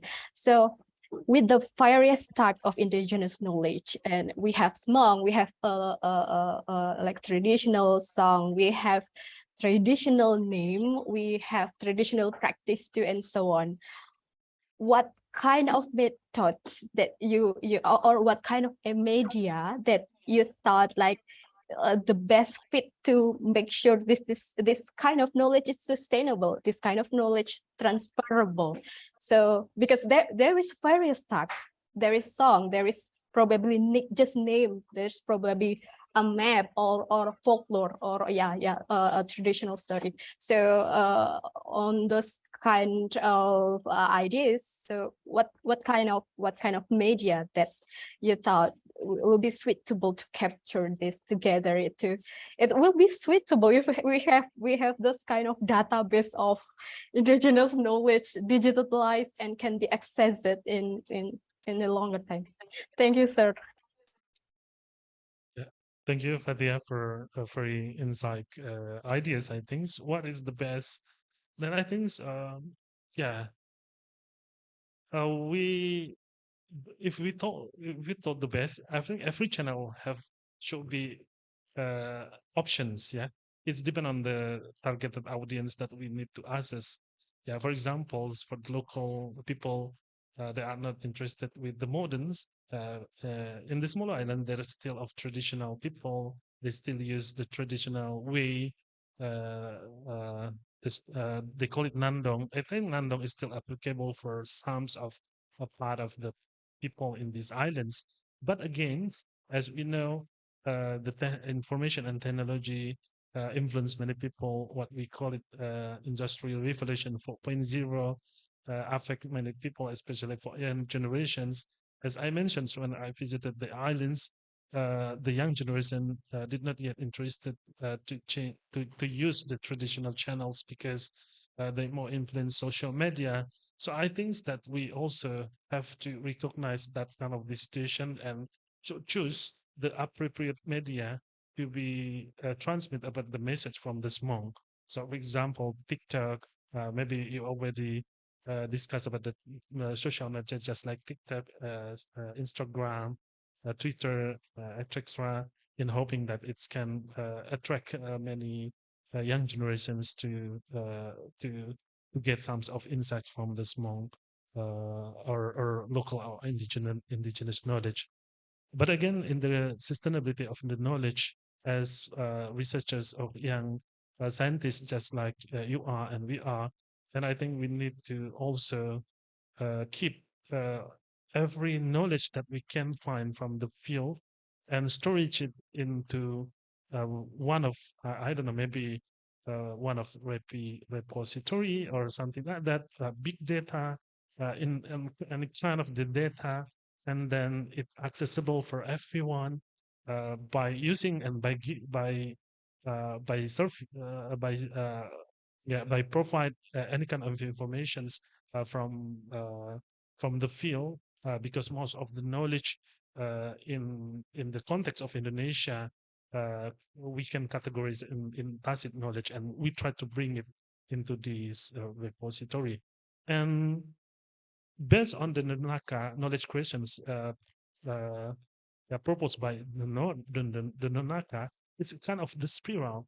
The knowledge will find the way, maybe not now, but maybe in the next generations, because it's a kind of destiny, the knowledge, the information destiny. Maybe in the current format, this information not yet utilized for disaster reductions, but probably the next generations, when they interact with this information, it can trigger a new innovation, new knowledge. So I think that also for another options that we should consider in the context to make sure the sustainability of the knowledge itself. So I think you know better, I think, because uh, we yeah we face the new era of technology.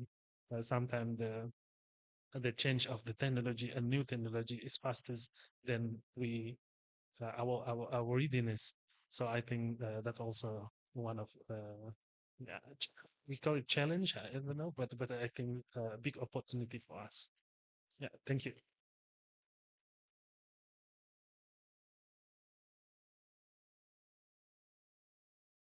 Is there anyone else? Okay, finish. Okay, thank you, Pak Haikal. Thank you very much. I hope these sessions can give you some of insight. Yeah, apologize if there are any mistakes. And I hand over the sessions to Pak Haikal. Thank you. Assalamualaikum warahmatullahi wabarakatuh. Waalaikumsalam warahmatullahi wabarakatuh. Thank you very much, Pak Dr. Alfi, for very insightful information on small, very detailed. We know that the Simelu people, they said they make calm themselves, like saying waves is your bath. Yeah. So this is a very insightful information that we have on the sessions. So now we will have a break for lunch, and then we will back to you again at 2 o'clock or 14, and or plus 2 hours to Japanese Standard Time. So on that sessions, on the third sessions, there will be uh, Mr. Ahmad Arif, which is he is a journalist at Kompas, and he will share about the knowledge based on knowledge management approach on the effective science communication strategy in DRR. So this is a actual practitioner will share their knowledge on the afternoon session. So please make sure that you are stand by on the Zoom, and we will have a break for about 2 hours from now.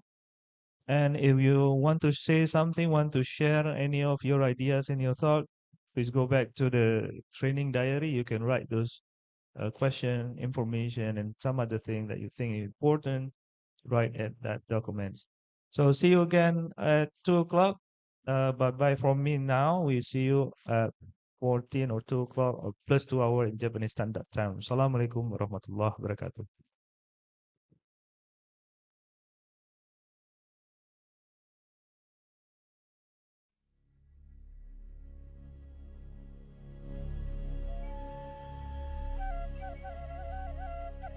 Pulau ini pada awalnya bernama Simalur.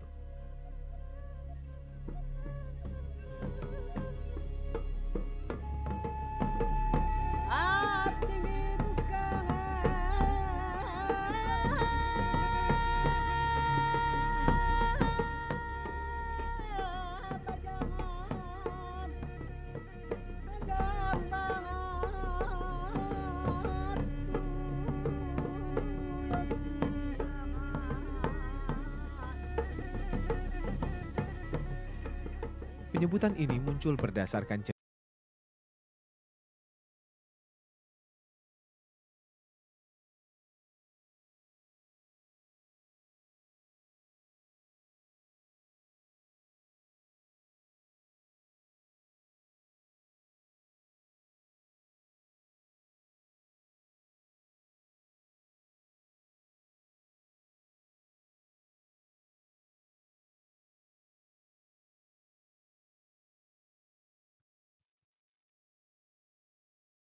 Okay.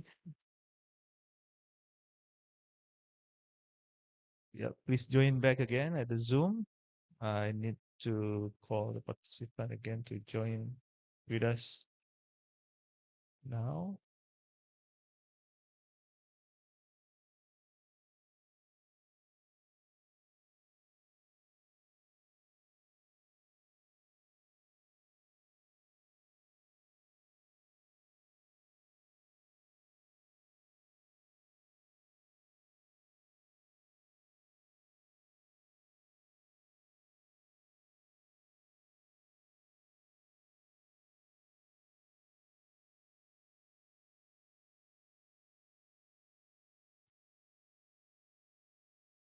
Okay, so welcome back to the session 3 of module 3.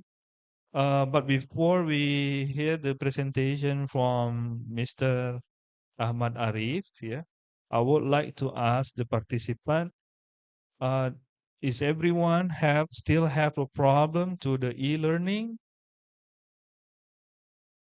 You can just chat or raise hand if you still have a problem, you still cannot access the e-learning. And I need to remind everyone that tomorrow we will end the training, and then before the closing ceremony, we will have the post test. So it's really need everyone to check again. They are able to access the e-learning or some problem still there. We can help you to solve it. And all I got confirmed from the mentors, some of the material are already uploaded, so you can take a look of the material that we already have for day 1, day 2, and some of the day 3 is already available in the e-learning. So I did not see anybody in the Zoom has raised hand, so presumably there is no problem with the e-learning. Yeah, everyone also on site do not have any problem, so you guys can access the e-learning, right? Okay, good.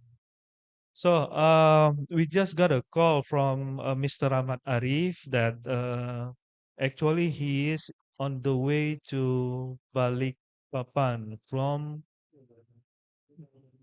Borneo. Then his flight got delayed, so he actually have a flight at 12 o'clock and will arrive on 1 o'clock, and then he will join with us at 2 o'clock. Finish his session. However, his flight got delayed, and then he need to and get departure at 2 o'clock. So lucky for us, on the lunch break, we got all the material that he want to present recorded. So we will hear the session 3 by recording. It's not live, it's recording. However, we will have a discussion at the end.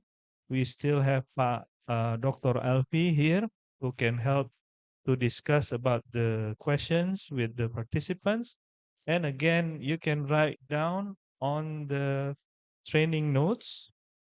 Mr. Ahmad Arif said as soon as he landed on the next airport, he will join with us with Zoom. So if he already available in Zoom and we finish his session, we can go back with him and then we can discuss about the material that he presented. So I would like to ask the operator to uh, share the screen for his presentations and recording. Okay, good Yeah. evening. Okay. Thank you, Yeah. Mas So now, Alfi and the audience. Today we will discuss about writing popular science, or we can call it pop sci. Now, in this presentation, I will present about why uh, pop science is important and what is pop science and tip and tricks and some exercise. Me are Ahmad Arif. I'm now working for a Kompas journalist for I think 20 years. But before I'm journalist, I have background for food and science and technology, architecture, and also sociology. Besides journalist, I'm also a book writer in mostly about the pop science. This is just a little question, but maybe you can imagine. Can you explain the importance of the research subject to your age auntie or the little nephew? So this is maybe some difficulty for the scientists to explain the subject for non-scientists. This is why I will discuss about pop science. Now, why is pop science? The important pop science actually for scientists and also for people and also for the government. For scientists, the pop science will help scientists from one discipline to understand the research in other discipline and often leads to the collaboration and interdisciplinary research. It also often helps attract more public and private support and funds for research. And for people, yes, this is science literacy to make the public more aware about new development in science and technology, and also to have develop a scientific and rational attitude of mind and take informed decision. And for the government, popular science or writing have informed them to for the decision marker about the critical issues in areas of science. So part of science communication, pop science or writing pop science is part of science communication. This is a dialogue between the scientific community and the public. Now, as a scientist, we need a science communication skill, and this is very important for public for science as a science literacy.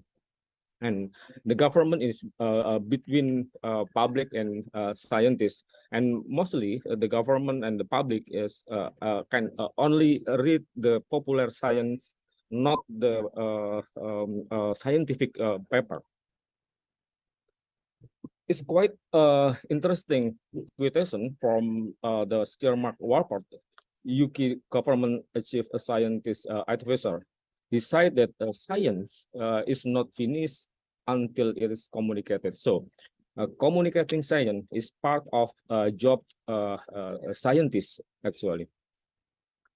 So what is a pop science?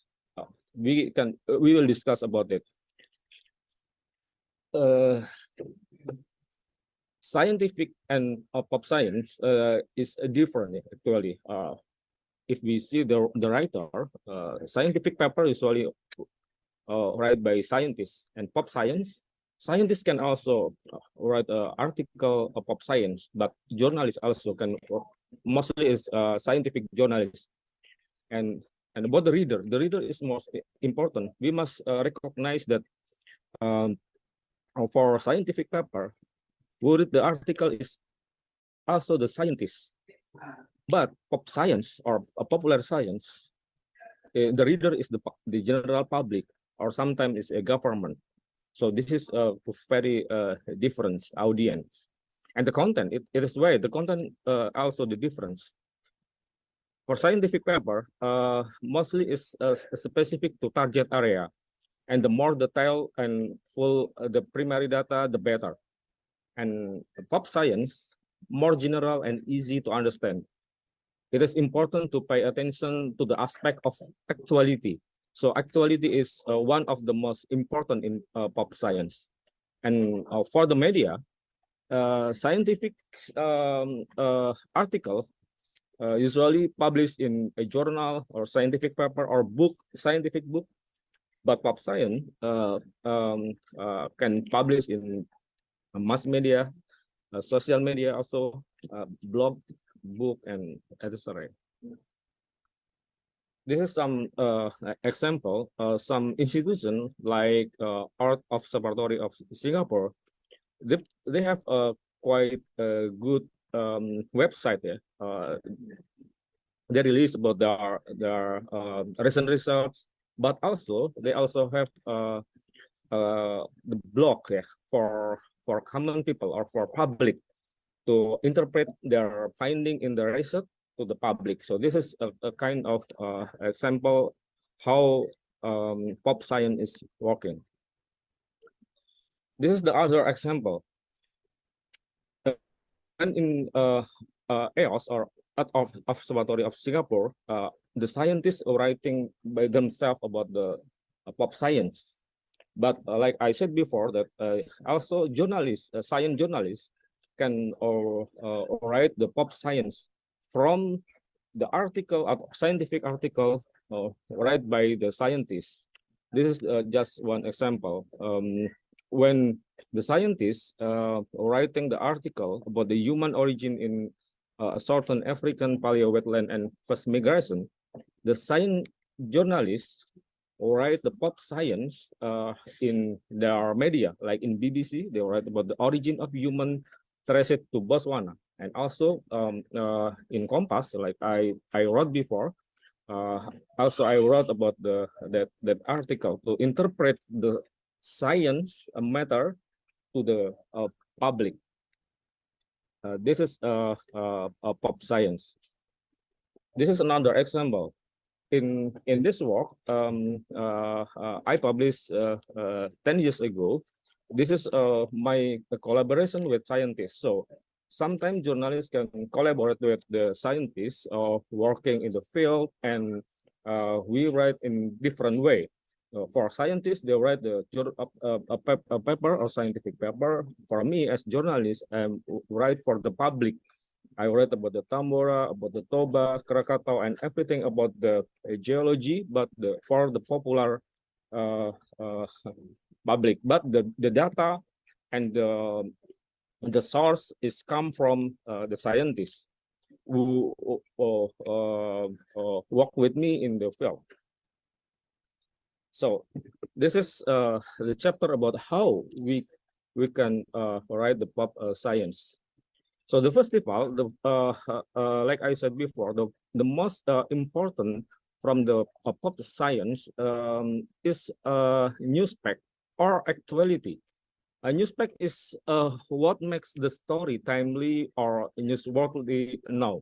For example, you could be working for months on a story about, say, increased risk disaster in Aceh, but your news spec might be just happen after earthquake.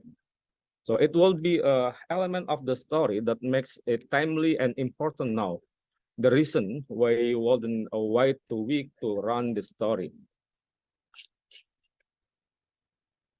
This is the case when PD Jaya earthquake happened in 2016 in 7 December. Just one day after, in 8 December, some scientists and also practitioners from the BMKG, Mr. Daryono, wrote article in Kompas, Sesar Aktif Pemicu Gempa. This is newspec. The newspec is the PD Jaya earthquake, and the momentum is PD Jaya earthquake. So after that, fastly after the earthquake, the scientists wrote about the earthquake, what are the risks and how to reduce the risk, and so many subject or so many article related with the earthquake in PD Jaya. 2 days after, Wayan Sangara lecture from the ETB, he wrote about how to reduction the risk of the earthquake. And after that, Abdul Muhari, now working for the BNPB, wrote about how to mitigate the earthquake and else. This is the example.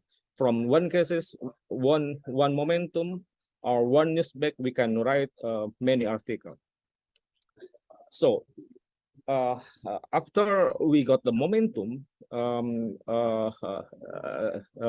we also need looking for a good angle or point of view. This is very important. A theme might have been written by many others. However, with a fresh angle and the right moment, the article can become a priority and attract readers. So you maybe can imagine which one is more interesting. Dogs bite the people, or people bite the dog?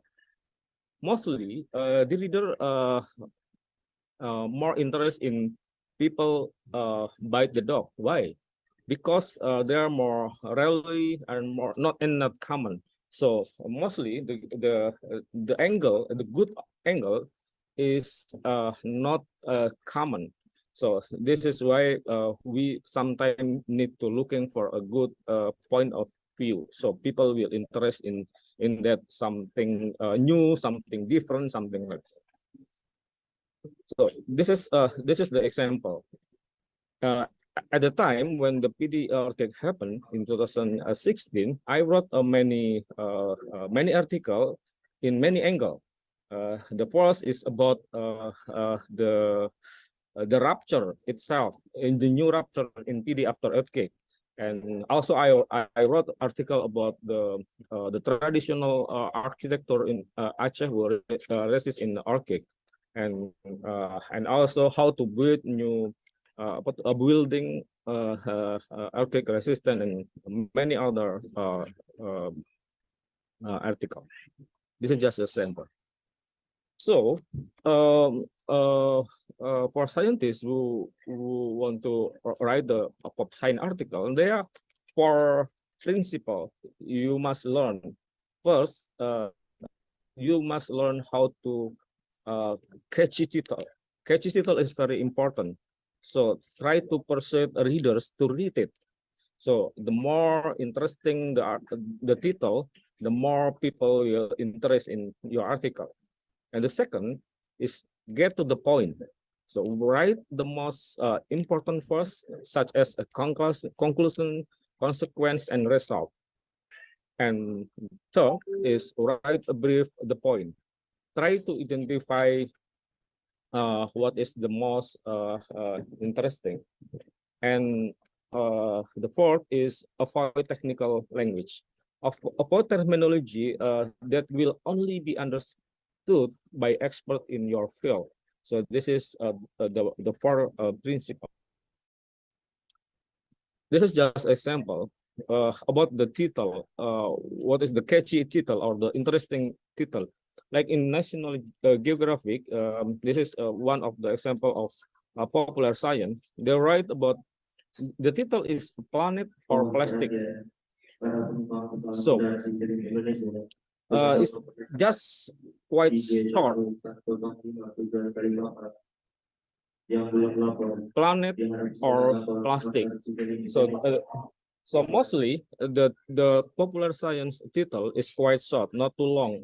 Quite different with sometimes the scientific paper is quite long, but the popular science is quite short.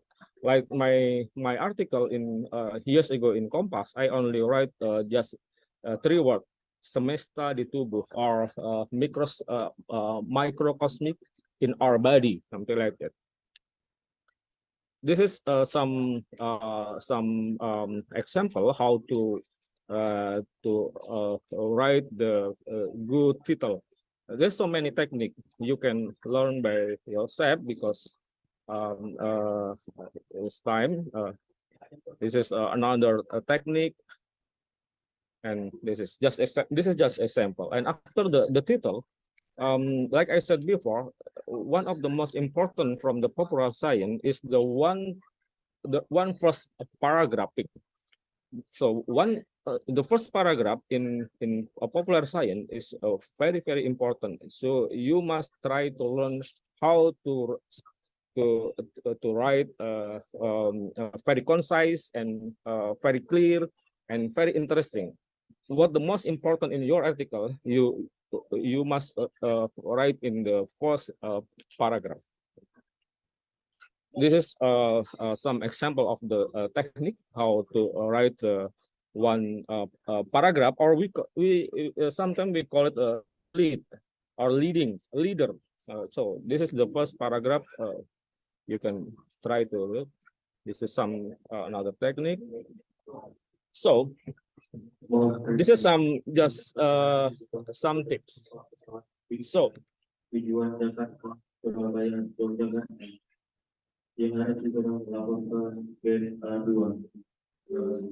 so before writing, try to make a sentence of no more than 15 words, which summarize the entire your article. So this is just training.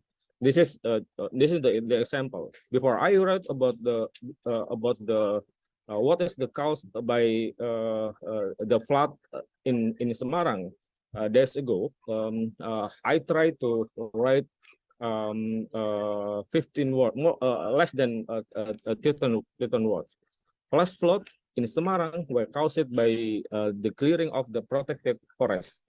This is usually I write before I writing I write my article. So the second example is poor building construction caused by a large number of casualties in the PD earthquake. So this is just example. And abstract and complicated. You can simplify it through analogy. This is the example. The mass grave is 80.6 or 33 meters. You can just simplify by the mass grave was the size of 2 football fields. So this is just some tips. So for the end, I hope you can try to make exercise, write or explain the subject to your HR, write for the specific person, not a general public. Imagine you writing for a distant relative who is not familiar with your subject. So okay, this is my presentation. Thank you very much. If you have any question, you can email me. I'll send my contact to Mas Alfi and others.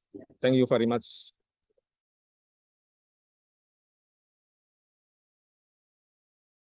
Yeah, so we just hear the recording from Mr. Ahmad Arif. He stopped a couple of times to hear the announcement in the airport. So yeah, because of the change of schedule, it's unpredictable here in Indonesia, especially for the flight go through around Indonesia is quite difficult. So if there any, we can have some discussion, Pak Alfi. Yeah. So Pak Alfi can help everyone to lead the discussion. Please, if you have any comments or thought and ideas or questions, you can raise your hand. And for those who are on site, just call us. Yeah, we can pass a microphone to you. Yeah, we still have quite a lot.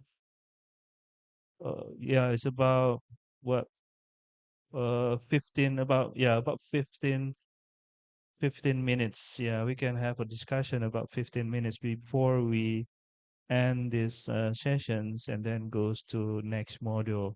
So please, anyone want to discuss? Yeah, want to have a discussion? Raise hand or yeah, just call us. Is there anyone?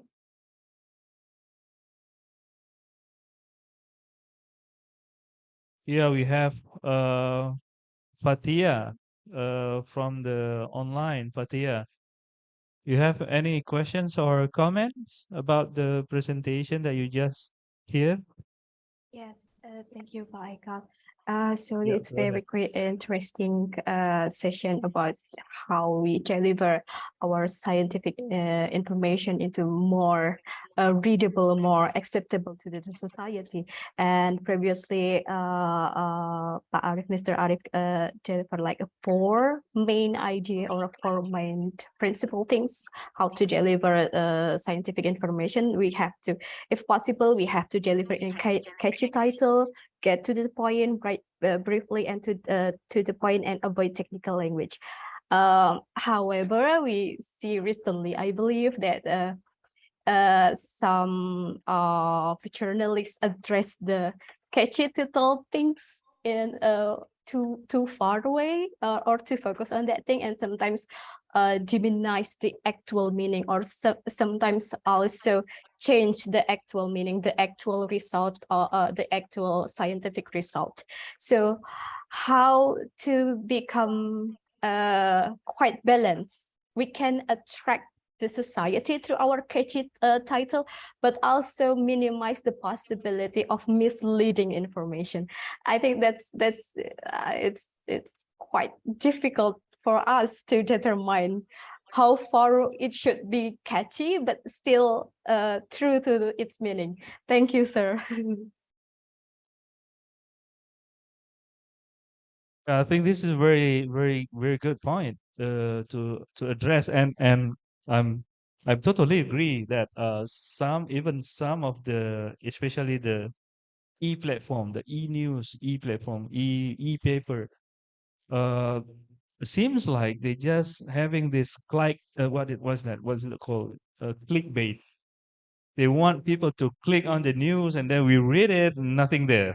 I mean, the news is very catchy, and then we get inside, nothing there. There are many garbage. Yes, they keep explaining, repeating me something that nonsense, and then in the end we got nothing. So yeah, I totally agree. But you have what is your opinion, Palfi, on this? How far that the catchy title can goes? Yeah, actually, because this also recordings by our committee here, so I think we can pass it also to Mr. Arif after this.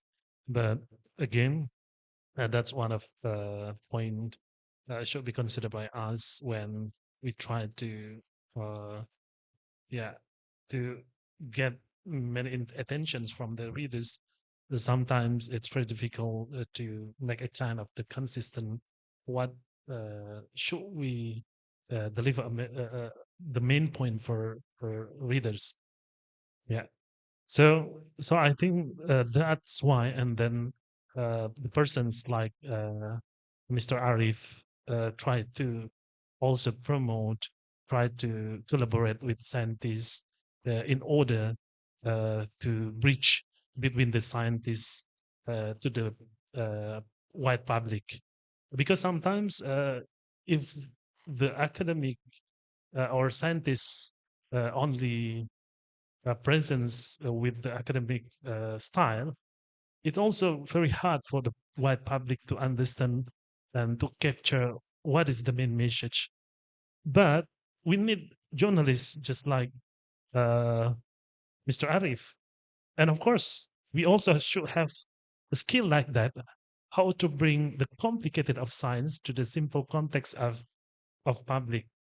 I also have a good discussions with one of the national platform, the Conversation Indonesia.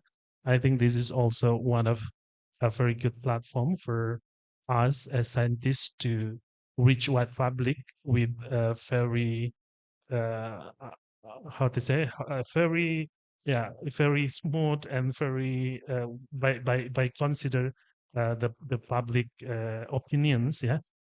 So that also one of the contribution in the journalists, because for example in the conversations by based on my experience, when I propose one topic, it's a kind of discussions between me as scientist to the one of the uh, reviewer from the conversations, and he helped us to make it to how to say uh, too close to the public. Yeah. So I think that's also really really important. So don't uh, yeah. I think this is the reasons why the collaboration is also important between the scientists and journalists and also the public. And this way can give the opportunity to the public to access the trusted source of the media, because as you know, too many informations, but not all information related to what we want to see, what related to us. So I think that's why. And then this topic is really important for the young scientists, just like you are and we are. Yeah. Yeah, thank you. And then we can continue. Again, you can type down your ideas and the questions on the notes that we have. We have Iqbal Aziz. Iqbal, yeah, you have any comments or questions? Go ahead. Actually, I have a question regarding the presentation that I just heard. So it is a bit more like Fatia, the question is, but I would like to emphasize something.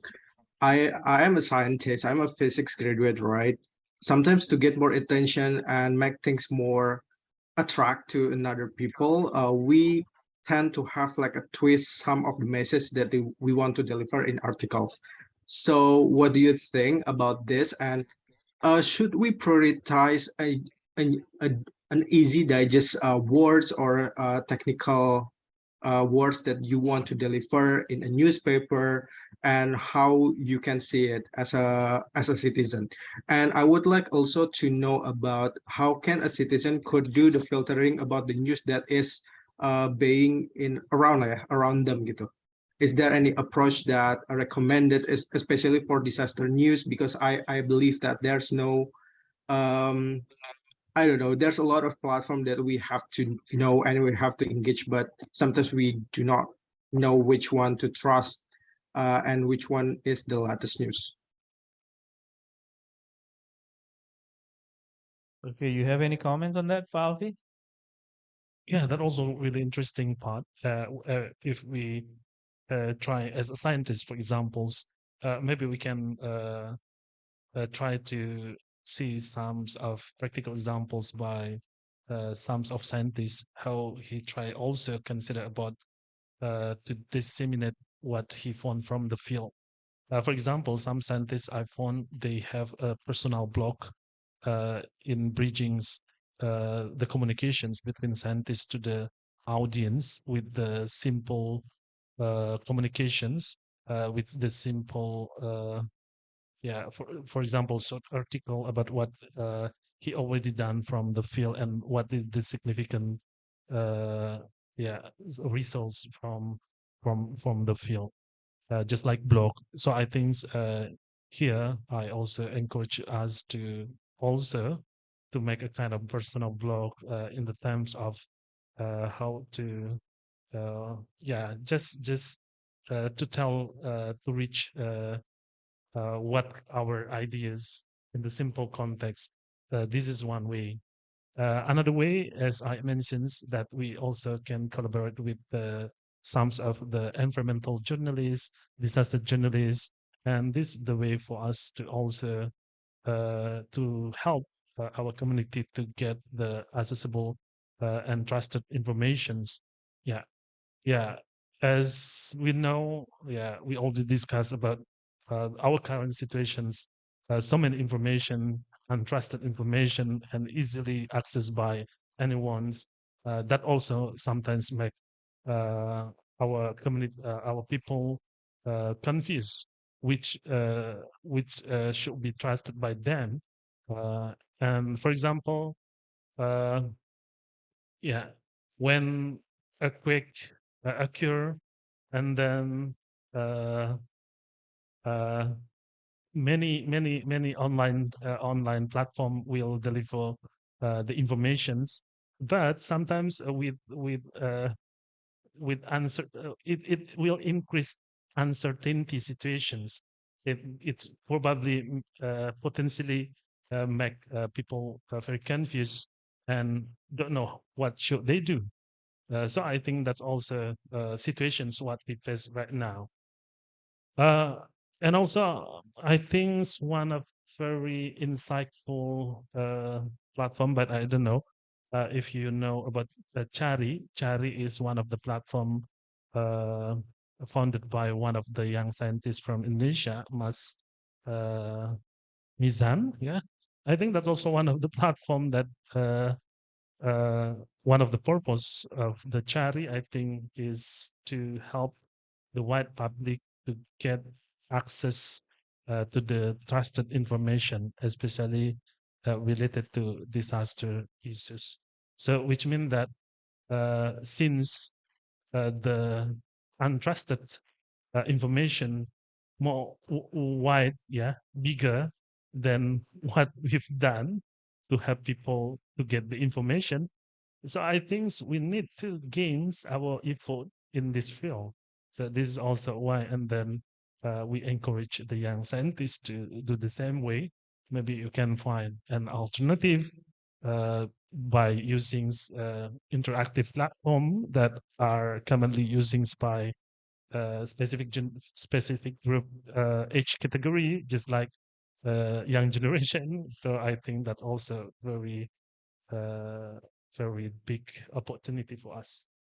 Maybe, yeah, you also, this is only my perspective. I think we also can discuss it with the persons that Mas Arif, maybe we still wait Mas Arif. Maybe after this, I try to contact him again. Yeah, thank you, Mas Just Iqbal. for the additional, I think the one that you raised question is very important. That we do need to work as a scientist, as one that working on the fields, know more about the thing that we are working on. I think we should work with them, with the communication specialists. Like Pa Arif is some part of this communication specialist, so he can get a very simple idea from our research and bring out those ideas to the wider audience with a very simple way of explaining. Yeah. However, we still need to confirm some cases if we do not communicate with them, if we just publish our works without any uh, without asking them to look on or to discuss about the findings, they will conclude by themselves. And some of the information is not confirmed, yet it will give us the hopes information for the to the wider audience. So this is what we saw if happen if we couldn't confirm between both sides. There is no communication between the communication specialist and the scientist that do the work. So it's better that we need always to collaborate with the communication specialist. And yeah, we can collaborate with them, ask them how this research a very complicated one, and then they can provide a very simple explanation to the wider audience. I think this is a big opportunity for everyone. I previously I see Anarita, right? Anarita raise hand, then she lower down. Is something going on or? So I think No, we need to, yes, please, Anarita, So because Narita, yeah, go ahead. Yeah. Chari, I think you are on part of Chari, you know? yes, Pak. Yes. So Please, thank you please very much explain for about your this. platform. That's also really important for us because I know Pak Nizam. Last night we contacted each other. So please. Okay. Yeah, actually, I had a question, but I think it's quite similar with the previous one. But then Pa Alfi mentioned about Jari, and so yes, I think you have explained it quite clearly about what Jari does. That we what is it like? We try to create a platform uh, uh, about knowledge management. Now we are focusing in disaster. And so this platform is open for everyone. And through this platform, we hope to, what is it like, to enhance the knowledge and to, what is it like, facilitate researcher to disseminate or is it their research and then their publication to the public, general public, so that general public can easily access any research publication, any scientific research. And and that's what our what we do. And actually our, what is it like, we are a social venture actually, and we are working to enhance the knowledge management for DRR and resilient development. But of course, like in the future, we also open to any kind of uh, field, like in climate change and then environment and other field there. And then maybe I just want to know, Pa Alfi, like, because in our, we develop this engine and we develop this platform, and sometimes we are struggle to, what is it like, uh, translate this scientific publication or research into the general public. Like I know Pa Arif already mentioned about how we can write a good article, or how we can write a good message to translate the scientific. But is there any like specific tips and trick, like how to translate this research publication into this pop science things? Like maybe should we read like the whole paper, or because I think there are so many articles, so many publication about a particular subject matter. But how is there any what is it like, tips and trick to translate? I think my question focus on how to translate it. That's all. Okay, thank you. Yeah. Thank you, Mbak, for also explains in more detail about the Chari, because Chari is also one of the platform really inspiring, because it's now recognized by the scientists to get much information about disaster. And I know that you will expand in the climate change issues and others that, as you mentioned, that the next step that we still have difficulties how to bring the complicated science into simple context of the wide public. For examples, I think based on my experience, work with one of the scientists from Japan, when we conducted research on the smog, for example, one of our informants in smaller islands, uh, Nenek Rukia, when the 2004 Indian Ocean tsunami happened and damaged the smaller islands. Uh, at the time, her uh, her grandchildren was born at the time, and she names her grandchild as Putra Smong, son of Smong, or son of Tsunami. So this this is a kind of the inspirations, and we try to find to bring to use this this idea into the simple context how we try to promote the tsunami for preparedness. And one of scientists, from Japan, her name is Yoko Takafuji. He tried to combine because he want to also deliver this kind of knowledge with the specific target audience, especially for the kids, for children. And then he wrote about book. My name is Mom, and he write it in the culture Kamisibai. Kamisibai is one of the platform from Japan about the many picture with the specific music.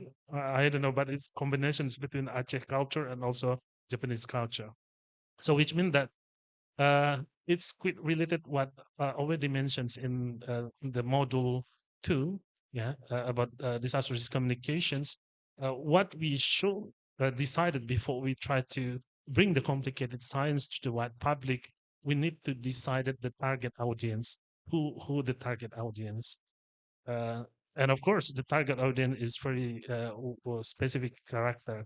So for what we've done by the Yoko Takafuji, since she decided that the target audience is children, he used very the channels related to the children as well. And then maybe we also consider which public audience we need to get to be more exposure with our ideas. So that's another ideas. But I know most of us have very specific ideas, very specific purpose. From the assignments that mentions by Arif at the end of the presentations, maybe you can explore by yourself, or how you try to bring the simple subject by yours to maybe someone who has extend with your topic. This is only small ideas for me. I think. Maybe another one, please. If you have any ideas, please let's share with us. Thank you, Alfie, there Pak, for is your some explanation. questions on the chat box. You can read it.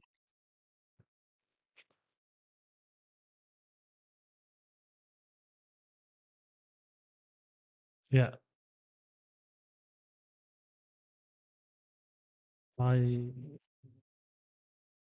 Please, if you have any questions, you can text it in the chat box. How about from here? Do you have any idea in offline now? From the online participant, do you have any ideas, or you ever known that there is a platform that could potentially as a good source for delivering between the science and the pop science? You guys ever know about that? No? So I do think that Chari has a potential for that. Chari. Yeah.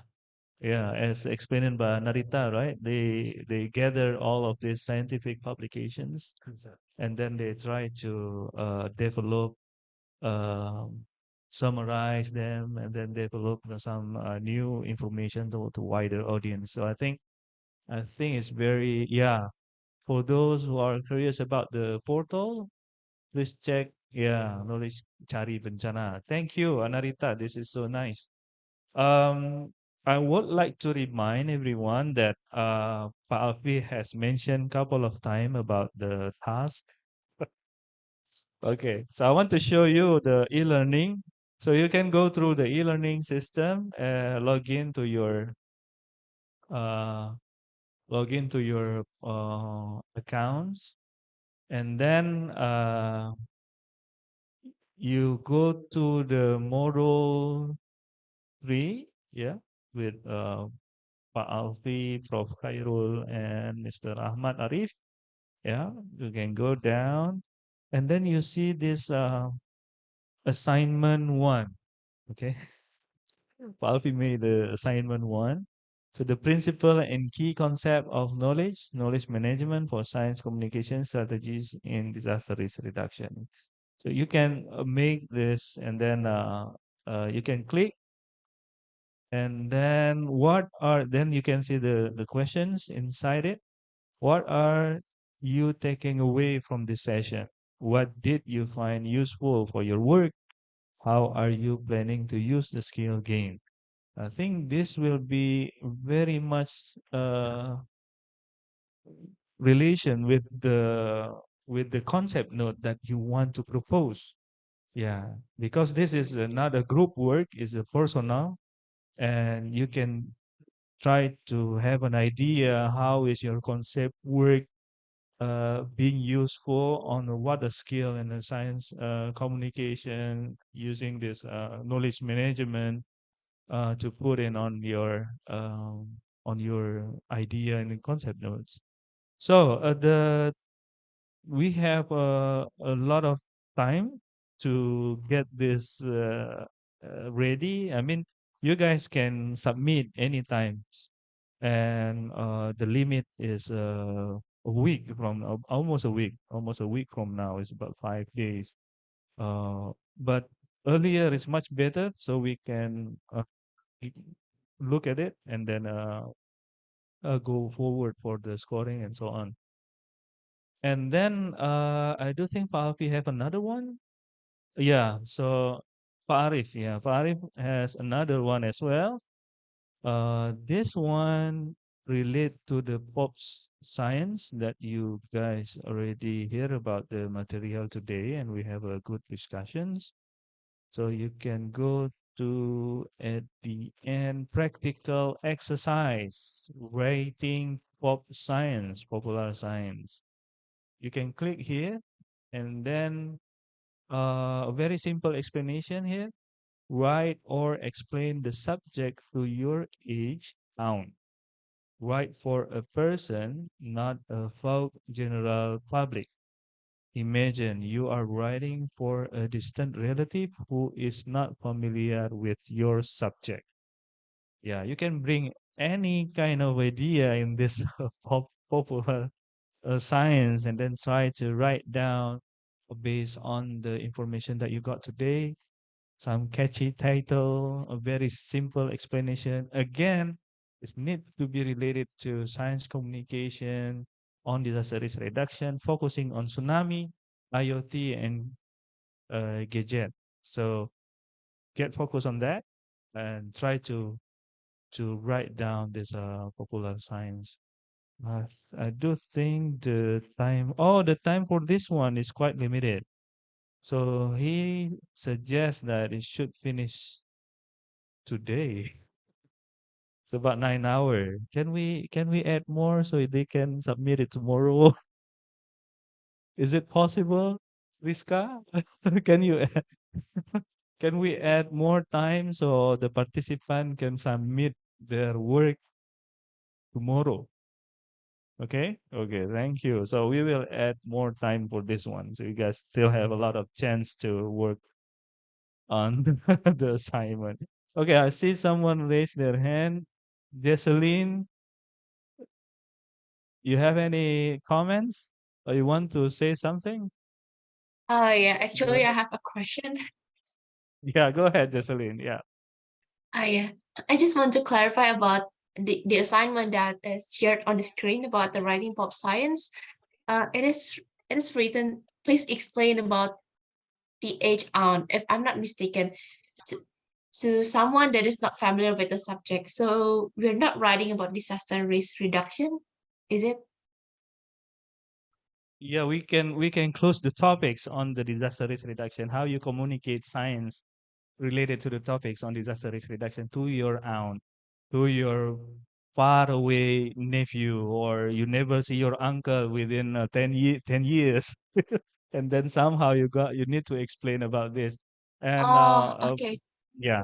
So Um, the task that being shown by Mr. Arif, it's just like a metaphor. Like if you want to explain to your elderly aunt or a person or a public that never heard about it. Just like I when I study, and then a student from mainland China arrived in Taiwan. Taiwan is an island, and then we are on a boat having a cruise, a survey cruise on marine geophysics. We done a survey, and then he just so happy on the boat. I keep surprising, and then I asked him, "How is you look so happy? What's going on?" And then he said, "You know what? This is my first time to be at sea, to see the ocean. This is the first time. He never see the ocean. He lived in the middle of China.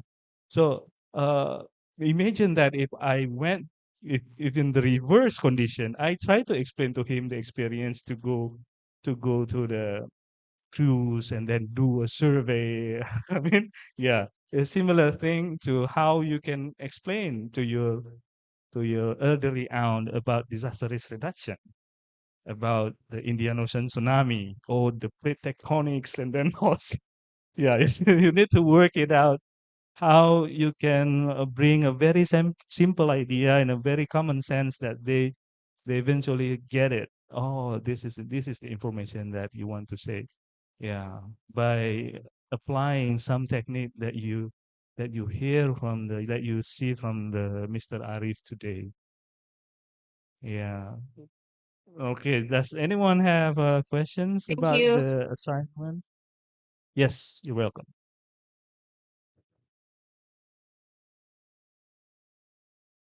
Okay, so just to be clear, for that assignment, we explaining to our own what they are as a discipline is, or explaining to her what to do if a tsunami comes. It's related to DRR and just focusing on IoT and gadget. So whatever part of it you want to take, the tsunami part, you want to take the disaster risk reduction part, you want to take how long the tsunami wave will reach. I mean, it can go so many topics related to that. How building reacts with the tsunami waves, and how you can evacuate, how the technology helps, so many things. So just come up with any kind of idea that you want to put in as a pop science, relate to those events, relate to the IoT and gadget. Yeah. Is that clear, Olivia? Okay, got it.